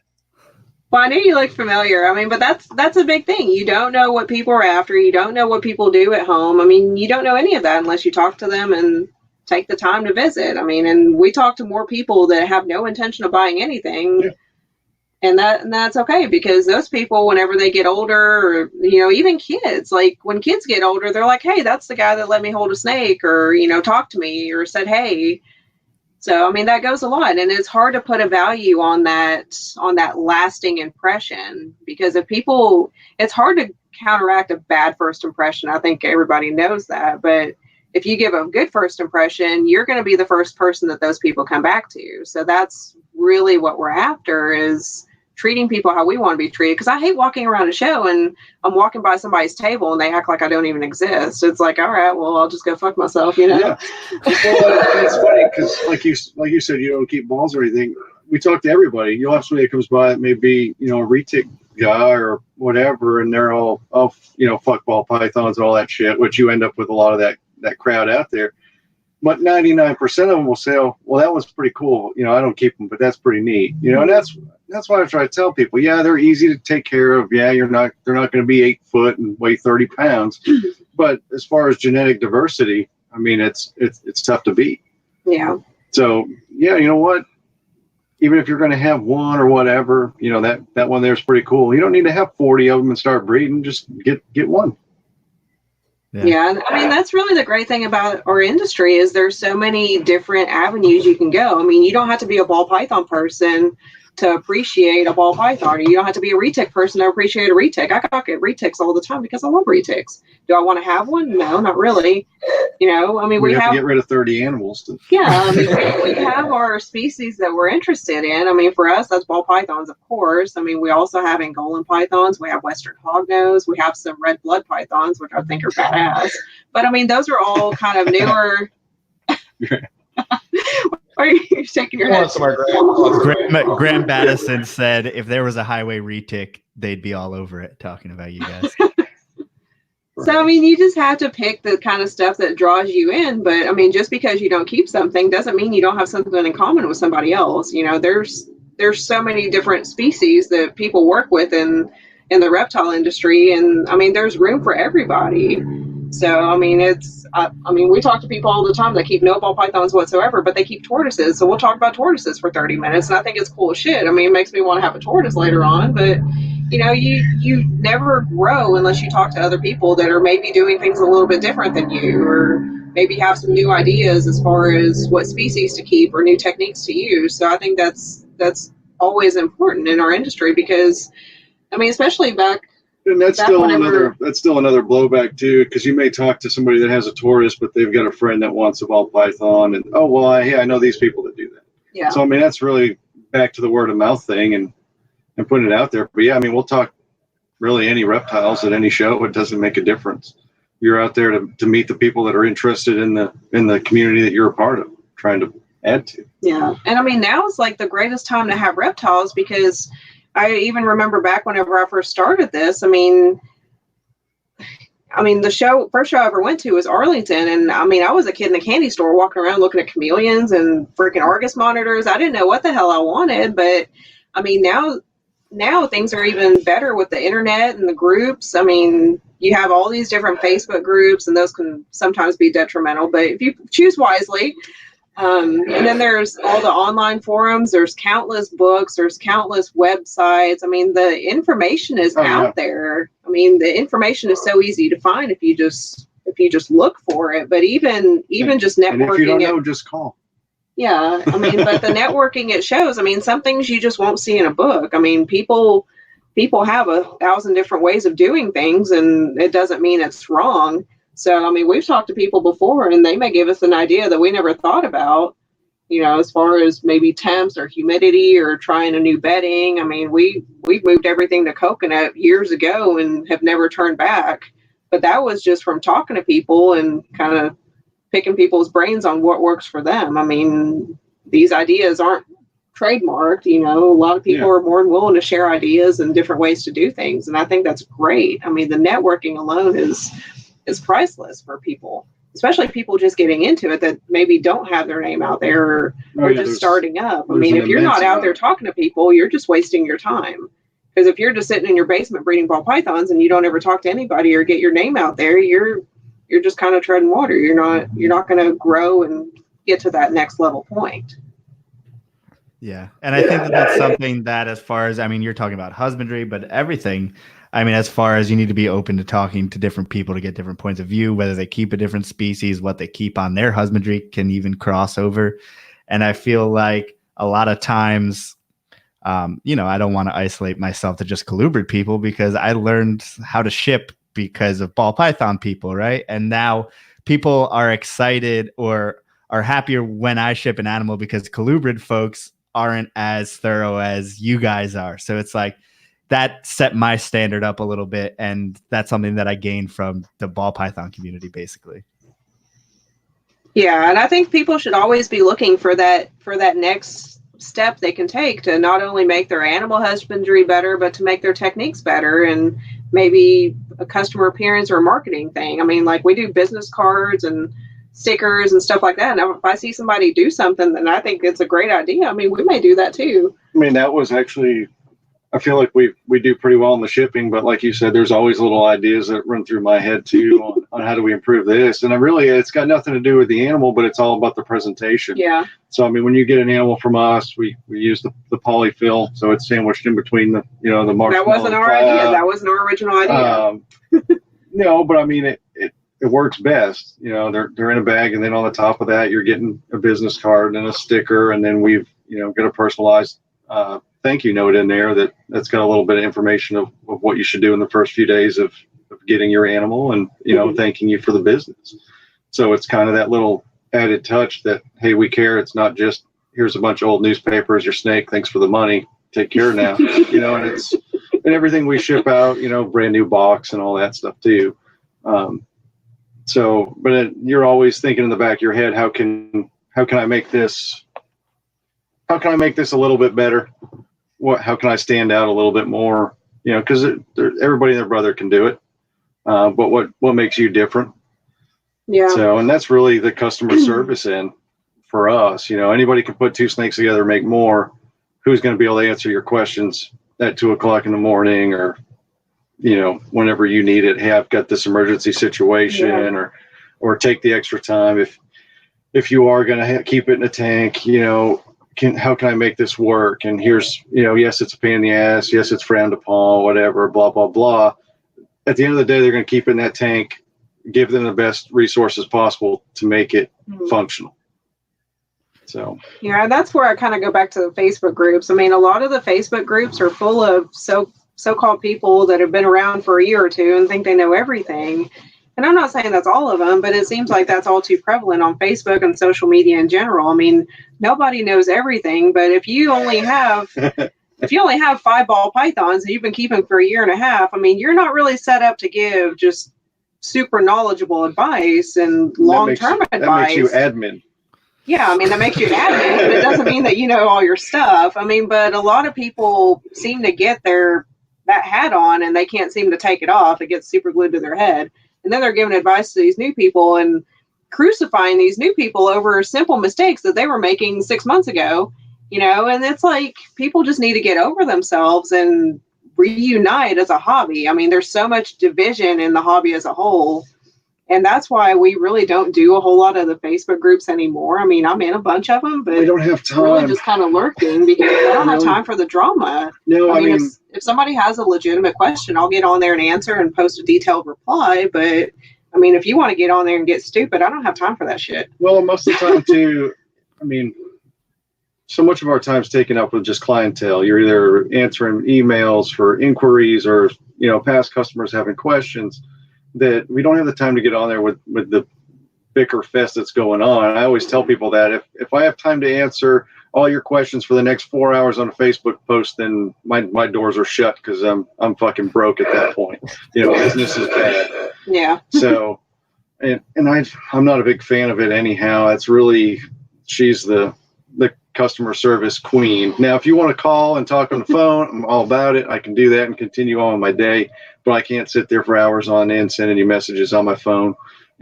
Funny memes and shit, one thing, but typing for hours is different.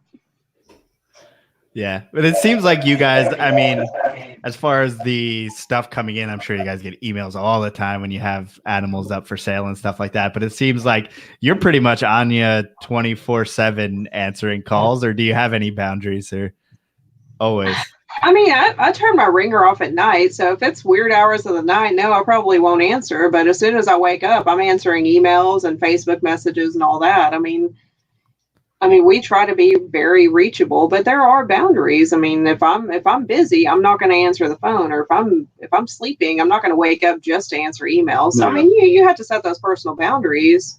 And I mean, we have a family too. We have kids. I mean, we have things that we want to go do. So, I mean, there are boundaries with that, but we really try to do everything in our power to be reachable and to be there whenever people have a question or have a problem or need something or want to buy something. The longest wait you're really ever going to have is if we're sleeping. Even if we're out doing something with the kids, you're going to get a response within a few hours. It's never like 3 days later or anything like that. I mean, it's still what I would consider a reasonable time frame.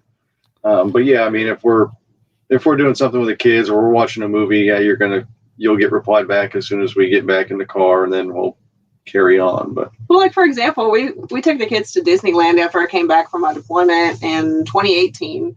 So summer 2018, we went to Disneyland, and I'm walking around Disneyland like typing. Matt's like, "Who the fuck are you talking to? What email?"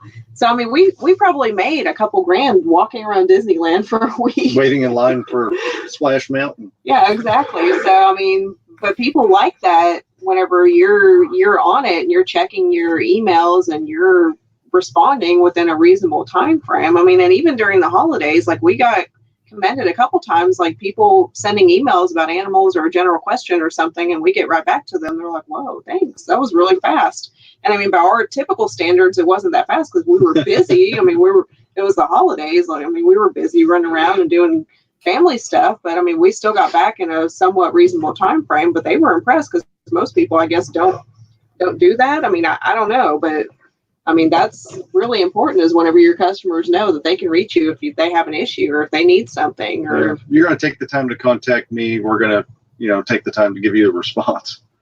Exactly. I mean, because there's a ton of people that do ball pythons, so they could message anybody else, but they chose to message us. So that means a lot to us, and we're going to do what we can in order to keep that coming, Yeah, I mean, in order to keep that relationship. And it really doesn't matter what it is, too. I mean, that's kind of what's neat, is we still care about the animal no matter what it is. So whether you're spending $200 or you're spending, $5,000, you get the same box, the same thank you card, the same customer service.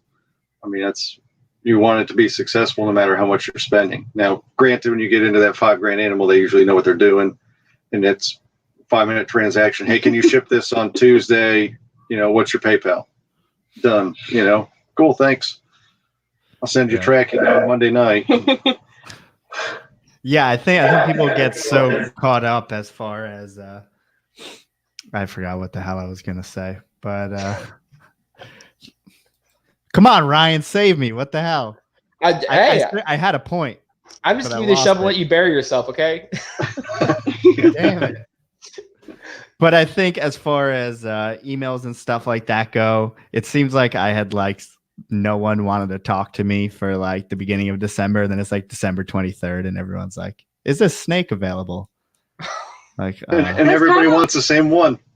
Yeah, dude, I literally today, it's no one cared about this snake when I hatched it in July. All of a sudden, people, there's 3 people, and you got to juggle with all right, sorry guys, whoever gives me money first, that's how I do it. And I don't know if that's the right way. I don't know how you would approach that situation. Hey, that's how we do it. I mean, unless somebody's like, "Hey, I'm on my way to the bank right now. Give me 10 minutes." I mean, we're not going to hold it until we have cash in hand. So, I mean, you just have to do what you think is right by your customer. But I mean, it's weird how that happens though, because we'll have an animal listed for freaking 8 months and nothing. And then all of a sudden 2 people want it within 2 hours. It's like, what the hell, guys? Where have you been? Yeah, and I think it's kind of a good segue into the fact that, I mean, most of our businesses are seasonal. So, I mean, how do you guys deal with that as far as, there is a busier season than not? I mean, we're coming up on tax season, thank God. But how do you guys deal with the ups and downs? Budgeting. I don't know. I mean, like Matt said earlier, I mean, we're not struggling to pay the bills. We're not really living snake sale to snake sale. I mean, we have enough of a cushion to where we'll be okay. I mean, you just have to know your personal finances and live within your limits. So, I mean, like for this show, we didn't eat out a single time. We brought all of our groceries with us. I mean, our biggest expense was gas getting to California. But other than that, we brought our camper and we stayed in a campground. We cooked all our own food. I mean, so we know that, hey, right now is a kind of a slow time of year and we need to watch it a little bit more. We don't need $100 dinner every night, and we just have to know when to reel it in. And we're pretty good about being on the same page as far as that goes. But I mean, everybody just needs to know their personal limits and what they can afford. Yeah. So that way you don't have to sell that fancy new snake you made in order to buy dinner for the weekend. It's different too for us. I mean, I like to cook. You're a good cook too. So I mean, most of the time you get a better meal at home. I can go spend money on a good steak or a good piece of meat, and we get a good meal for less money. But if you're saving $20 or $30 on that adds up, and then later on, that's a trip. I mean, we like to travel. That's what really makes this a cool industry to begin with. You get to see new areas and figure out, do I want to come back here or come see it later on in life? But I'd rather take time off later. You're squirreling money away for this or that. And I don't know. It's still been steady, even though it's the slow season has still been good to us. So I can't complain there.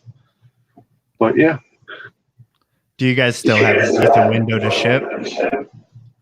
Right now, back on Wednesday. Yeah, between really Thanksgiving, or really the week before Thanksgiving to the week after New Year's is really kind of our iffy window that we're not sending out a lot of shipments in.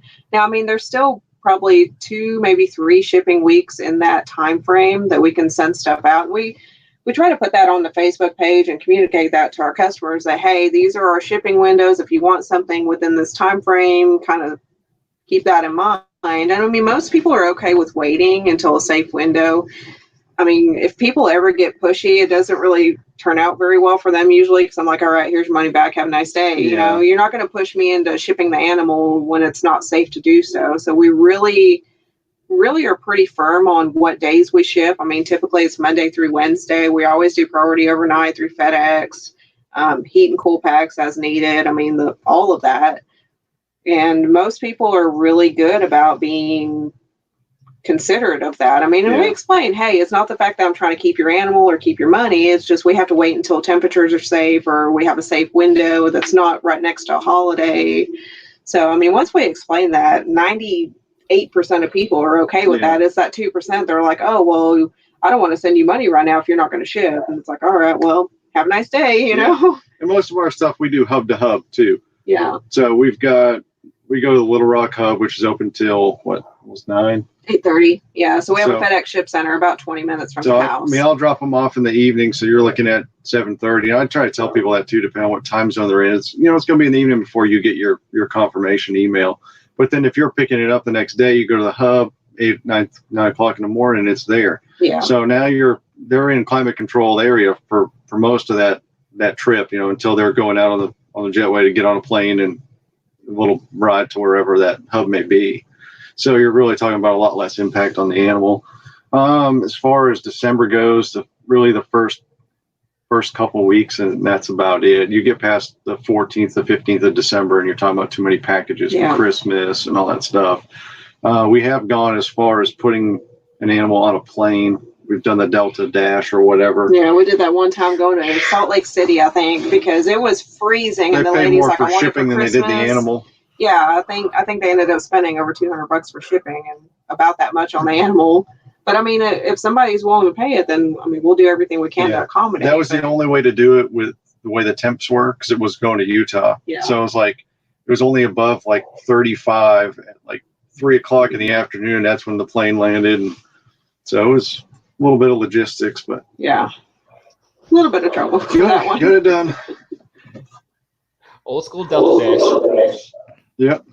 Oh man. Yeah, that's wild. So, wait, Ryan, was that your mic? No, that's not me. So I know people, when Melissa's not here, I talk a lot about business and snake business and stuff that we probably wouldn't talk as much about when she's not here. So to appease probably the other, 90% of people listening, I guess we just talk about animals and Angolan pythons. So can you explain a little bit about how you got into that? So we were actually really lucky. We had a close friend that had a trio of adults, and he had reptiles for quite a few years and then just decided to get out of it. I know he had some stuff happen with his house, so just, life happened. And, I told him all along, I'm like, hey, man, if you ever get rid of the Angolans, just let me have a chance at them. Like, they have always been a bucket list thing for me. So that day came and he sent me a message. He's like, hey, I can't keep these anymore. Do you still want them? I'm like, hell yeah. Like, tell me a price. Tell me when I can come get them. So that's how we came into the Angolans. We got an adult trio, and people think they're super ball python-ish, and I just disagree. I think the only similarity is maybe the shape of the head, and they live semi-close to each other, but the similarities really end there. As far as personality, the Angolans are completely different. They're not the shy, reclusive ball python that people think. I probably compare them more to a carpet python personality without the bitiness. I will say our Angolans... They're not wonky either. But. Yeah, our Angolans aren't bitey. Every once in a while, the babies are a little bit, not so sure of things, but like we've yet to be bit by an Angolan ever. And that's with, I don't know, we've probably produced, 40 hatchlings? Yeah, we've produced them for several years now. We only do one clutch a year, so that's why people pretty much stay on a waiting list until we have another clutch. Yeah, their clutches are so large, it takes so much out of them that they don't kick back like a ball python. I mean, they probably could go every year, but it's a lot of stress. When you're talking about something. Yeah, it's a lot of strain on the female because you can really see the toll that it takes on that female. It's almost like a boa. You don't want to breed them back-to-back years just because it takes so much out of them. So you have to kind of do what's right by the animal. So we rotate our females. We only breed one female per year.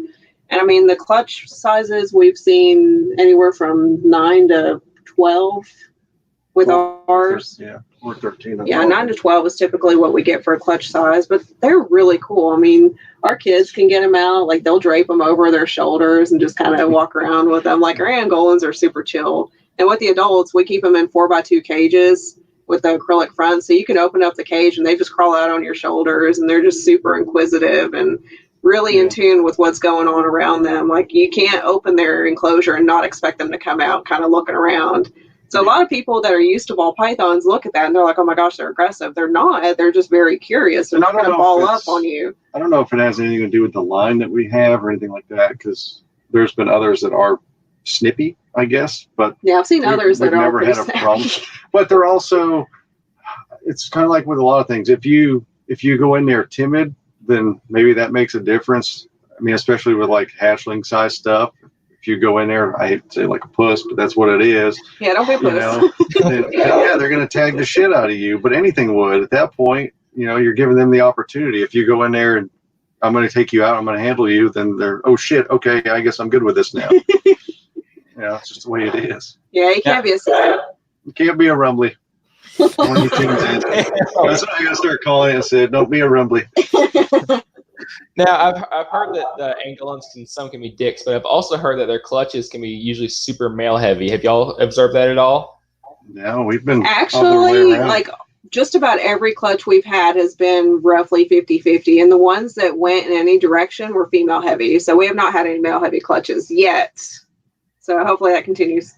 Yeah. So we'll pick one you see. Yeah, I just jinxed myself. Thanks, guys. And is a general husbandry and breeding similar to ball pythons? For the most part, yes. The temperatures are about the same. We keep them on the coconut also. Now, I will say they don't require the high humidity that ball pythons do. I mean, I've never had an Angolan with a bad shed. So, I mean, really, And that's a big difference is they don't need the high humidity to like the balls. I mean, their scales are a little bit different texture. Like they have the beaded scales. And I mean, they live in a rockier environment than ball pythons. So that explains why the different humidity requirements. But temperature wise, we keep them same temps as ball pythons. They just require the bigger cages. I see some people keep them in rack systems, and you can up to a certain size, but I've never tried to cram an adult female in a CB70 or anything like that. No, I mean, I put them in there to clean. Yeah. And it's funny because, I mean, they're like wrapped around that whole thing. Yeah, because ours are 4,000 plus grams. I mean, you can't cram that in a CB70 and expect her to be comfortable. It's just too small. So the 4x2 cages is what we like to keep them in. And if we ever change to the racks, I'd like to get the bigger racks for them too. So if you don't have one, get one. They're awesome. They're really cool. I mean, they're personality-wise, you can't beat them. I mean, they're just a really cool medium-sized snake. I mean, I wouldn't consider them a large python by any means. Well, I mean, they're still, I mean, 6.5 foot, so you're kind of middle ground on it. So I mean, it's still, even if over 4,000 grams, it's a beefy female, or our male's a little bit lighter than that. But it's just a cool big animal that like she said, they're inquisitive, so they're always moving around, but they don't hang on like a boa, or a ball will still kind of wrap their tail a little bit. They don't give a shit. You better hang on to me because I'm going to go wherever I want to go. Yeah. So. And they're not stocky like a ball python either. I mean, they're a lot longer and a little bit leaner than a ball python. They don't get near as thick, but they do get longer. I think our females are 6.5, 7 foot. Because he was laying down on the couch with one day, and she stretched all the way out, and she was longer than he was tall. So, I mean, they're just really neat animals. So if you've never held one, I recommend that you do at some point. They're just really cool. And they're not terribly common. I mean, as many people as are interested in them, I don't think there's enough out there to satisfy the demand. Too is you can't breed them like a ball python where you're waiting 2.5 years. Okay, that female's ready. You're closer to 4 or 5. Yeah. They can't take the bigger meals. It's not something you can rush. Yeah, and I guess that's where it kind of comes back on us anyway. I mean, we take the longer road on a lot of projects where you're sitting back and waiting 5-7 years for something. Mm-hmm. So to wait 5 years on a female to be ready to breed, it is what it is. That animal is going to come first over, trying to put a couple bucks in my pocket. But yeah, I mean, as babies, they are prone to regurges. Really, babies and juveniles, you don't want to move them up too fast on meals. I mean, you can't pound them like you do a ball python. I mean, you can't feed them every 3 days and expect them to do well. Yeah. And I've seen some really fat baby Angolans before, and they just, I don't know, the meal to weight ratio is really good with those. They're very good at transferring that. So if you feed them really heavy, they're going to get fat. Yeah, and same thing with those two. They get twice as many meals as the balls before they even leave the house. So, yeah. But I mean, they're going to stay on hopper mice twice as long. Yeah, so. I mean, we move them up in meal sizes really slowly because if you give them something too big, they are prone to regurg. And once you get an animal down that track and they're doing it consistently, it's really hard to turn that around. So we just try to err on the side of caution and don't push it. So, I mean, it's not like a ball python where you can breed them in a couple years and everything be fine. I mean, it's going to take a lot longer, and which is kind of the case with most pythons. Ball pythons just seem to be the exception where they breed at 2 or 3 years old. Yeah, I kind of wondered, I mean, it's such a beautiful animal, a unique animal, and it's so similar to ball pythons kind of in other ways with seemingly a lot more personality. It's like, why haven't people been successful with it? I mean, is it the patience or the regurg, or people just don't understand them? I think a lot of it is the patience. I mean, people want an instant gratification. They want to buy adults and have clutches that year, or they want to, raise them up to breed in 2 years. And it doesn't happen with those, not successfully. I mean, most people that breed them successfully have older adults and have bigger adults that lay consistent clutches. I mean, we've been fortunate that our females lay consistently every other year. So we're able to rotate our 2 females. Now, I mean, we did hold a couple back, so I mean, we're raising up a few, but it's going to still be a few more years before those are ready, and it's okay. Like, we're not in a rush to get eggs out of them. And the other difference is too, their eggs are a lot bigger than ball python eggs. So you talk about an animal pushing out an egg that's considerably bigger than a ball python egg. You want them to be considerably bigger than an average female ball python. So I mean, that lies the extra years. I mean, because they don't grow super fast. I'm pretty sure, what the hell was it?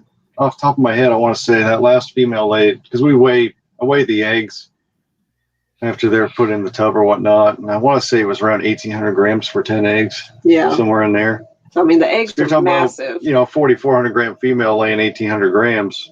That's a lot of weight to lose. Damn. So, I mean, they appreciate that extra time off. And is that an animal that will slam food? I mean, while she's gravid? While they're gravid, no. They still kick off just like most balls. And even, I mean, our adults, even during the off season, I mean, they don't really just strike and wrap super hard. The male does. The females, you can lay it in there and they'll just crawl up and eat it. Because, again, we feed them frozen thawed. I mean, they'll take a large rat easily. But, I mean, they're not really much of the strike and wrap response. And, I mean, they're all different. Some of our juveniles will strike and wrap. But they're just a lot more chill about it. Yeah, it's 50-50 on them. Sometimes they will. Sometimes you just set it in there, and when they're ready to eat it, they'll go up and eat it. So, I mean, it's kind of neat. Yeah, I mean, half the time they won't wrap it. You just lay it in there. They're like, all right, cool, I'll eat it. Sure. Thanks. Take care now. And so Graham in the chat asked or said the slackline blood pythons that you guys had at Arlington were fire emoji. I didn't know that you guys worked with short tails or bloods. So what kind of animals are you working with on that front? We have a really small group of blood pythons. It was just something that we picked up last year just to kind of diversify a little bit and work with something new. We have a pair of slacklines, we have a pair of golden eyes, and then a T-positive batik, and that's really it. I mean, we have 5. And we don't really want to just get into blood pythons like we are in the ball pythons. It was simply for the purpose of working with something new and interesting, kind of keeping things fun, Well, I mean, you appreciate all animals that are out there, but it's tough to have, a bunch of everything. So you find something that you're really passionate about. Okay, we can do small projects in this. This is what I'd like to produce, or we're still take the same method moving forward we do with our ball pythons. I mean, I'm not going to buy a blood python just because I want a blood python. I'm going to buy the one that I want, the one that looks the best genetically.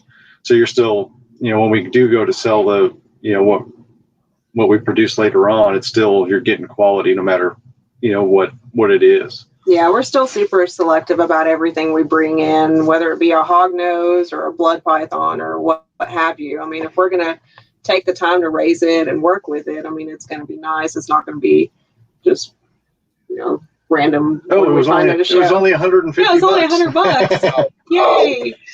So, I mean, that wears off really quickly when you get something cheap and you're like, well, it looks like shit, So, I mean, we try to take the time to pick out really nice animals that are going to make more really nice animals. And that goes a lot further than, I got something really cheap, yay me. Yeah, and that goes back to, you see that so much at shows that people come look at your animals and talk to you for an hour. And then you see them walk by, 30 minutes later with 3 animals in the same salad container. And you're like, what the fuck? But all the time. And that goes back, they'll say, oh, you guys have like the nicest setup here. It's really nice and clean. And then they go buy it from somebody that's got their shit under bird netting. And you're like, what the fuck? Yeah. So, I mean, unfortunately, everybody has their place in the market, and so do the wholesalers. I mean, they get a lot of the new people. And, I get it to an extent. You don't want to spend a bunch of money on your first animal and mess something up and kill it. But at the same time, if you're picking a breeder's brain for 2 hours and then you walk away to buy it for $30 and, it's just like, why did you waste that person's time? Or, hey, I bought this as an OD-inchy yellow belly, and you're like, congratulations on your normal. Yeah. Oh, that's the worst. Whenever somebody buys something, it's not even what it's supposed to be. They're like, oh, check out my pied. I'm like, that's not a pied deer. It's like one Google search would have told you what you needed to know there. Yeah. You see a lot of that on the Facebook groups too. Like somebody will post something, oh, hey, look at my clown that I bought. And it's very clearly not a clown. And everybody's like, you're a moron. You just feel bad for the person. It's like you should have done your research or went to a breeder that would have, got you what you paid big money for, and instead you have the bitterness of, oh well, I just got screwed over. Yeah, and I mean, there's tons of reviews out there. I mean, if somebody has a Facebook page like we do, I mean, reviews are on there, so you can look back and say, okay, yeah, I can trust this, or go to Morph Market. There's reviews on there now. I mean, just check around, or simple Facebook group of, has anybody done business with this person? Or, I mean, there's resources out there to make sure that you're not going to get screwed at the end of the day. But at the end of the day, I mean, sometimes it's just that clientele that they want the best deal, and that's what they're going to get, and then regret it later, and maybe moving forward they'll take that extra step. Yeah, and I mean, and you can't convince everybody. I mean, some people just want what the cheapest thing they can find, and that's okay. I mean, they're going to get started whatever way they see fit for them. But I mean, all you can hope is eventually they'll come to you and want to buy something, and have that experience through you. But I mean, as far as doing your research, I think that goes both ways. I mean, even as a seller, I mean, I research people all the time. If you contact me through Morph Market and I've never heard of you, the first thing I'm going to do is go to your Morph Market profile and look you up. Mm-hmm. I'm going to look at your reviews. If I still don't find anything, I'm going to look you up on Facebook. And it's not to be creepy by any means, but there's too much. There's just too much nonsense going on with people scamming, scamming people. I mean, we had somebody contact us and try to use a credit card, and I'm like, okay, well, and I never heard of them. I never heard of the name. And I'm like, okay, well, do you mind sending me the picture of the credit card and your photo ID? Because they were going to give me the number of the credit card anyway. So, I mean, a picture isn't a big deal at that point. Now, if they don't want to do the number, that's fine. Pay through PayPal or whatever. But he was like, oh, well, I don't want to do that. I don't want to send you the picture of the credit card. But he sent me a picture of the driver's license. So Matt got to looking at the driver's license, and the guy was dead. He died the guy died. Before.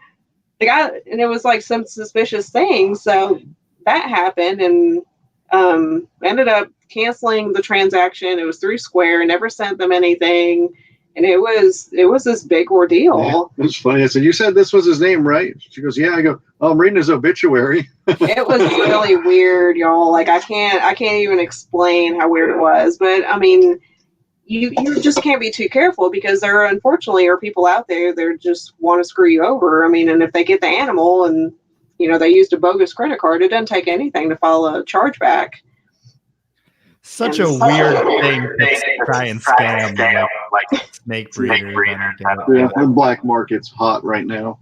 Well, I mean, I was in law enforcement for 7 years, and I'm still a reserve. And I mean, people will do anything for a little bit of money or to get ahead. And I mean, you can't be too careful as a seller. So I mean, the thing I always like to say is, if your gut doesn't feel right about it, don't do it. I mean, if something seems off, you probably shouldn't go through with it.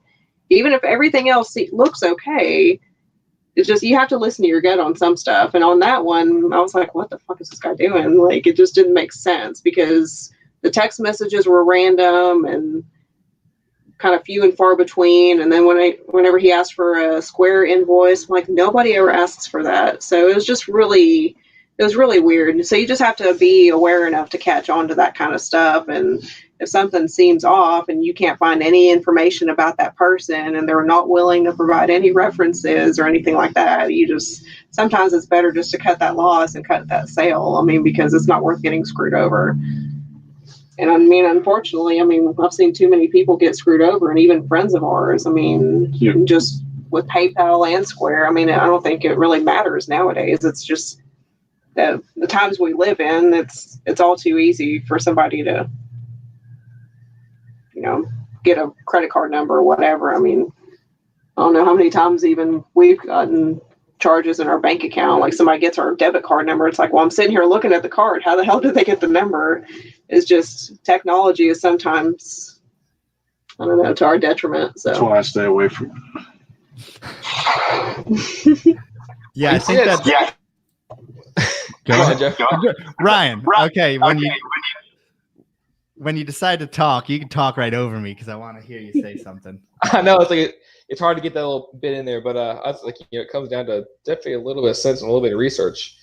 I've seen some stuff. People get scammed way too much anymore of this crap, and it's terrible. And then buyers also, they drop the ball a lot too, I've noticed.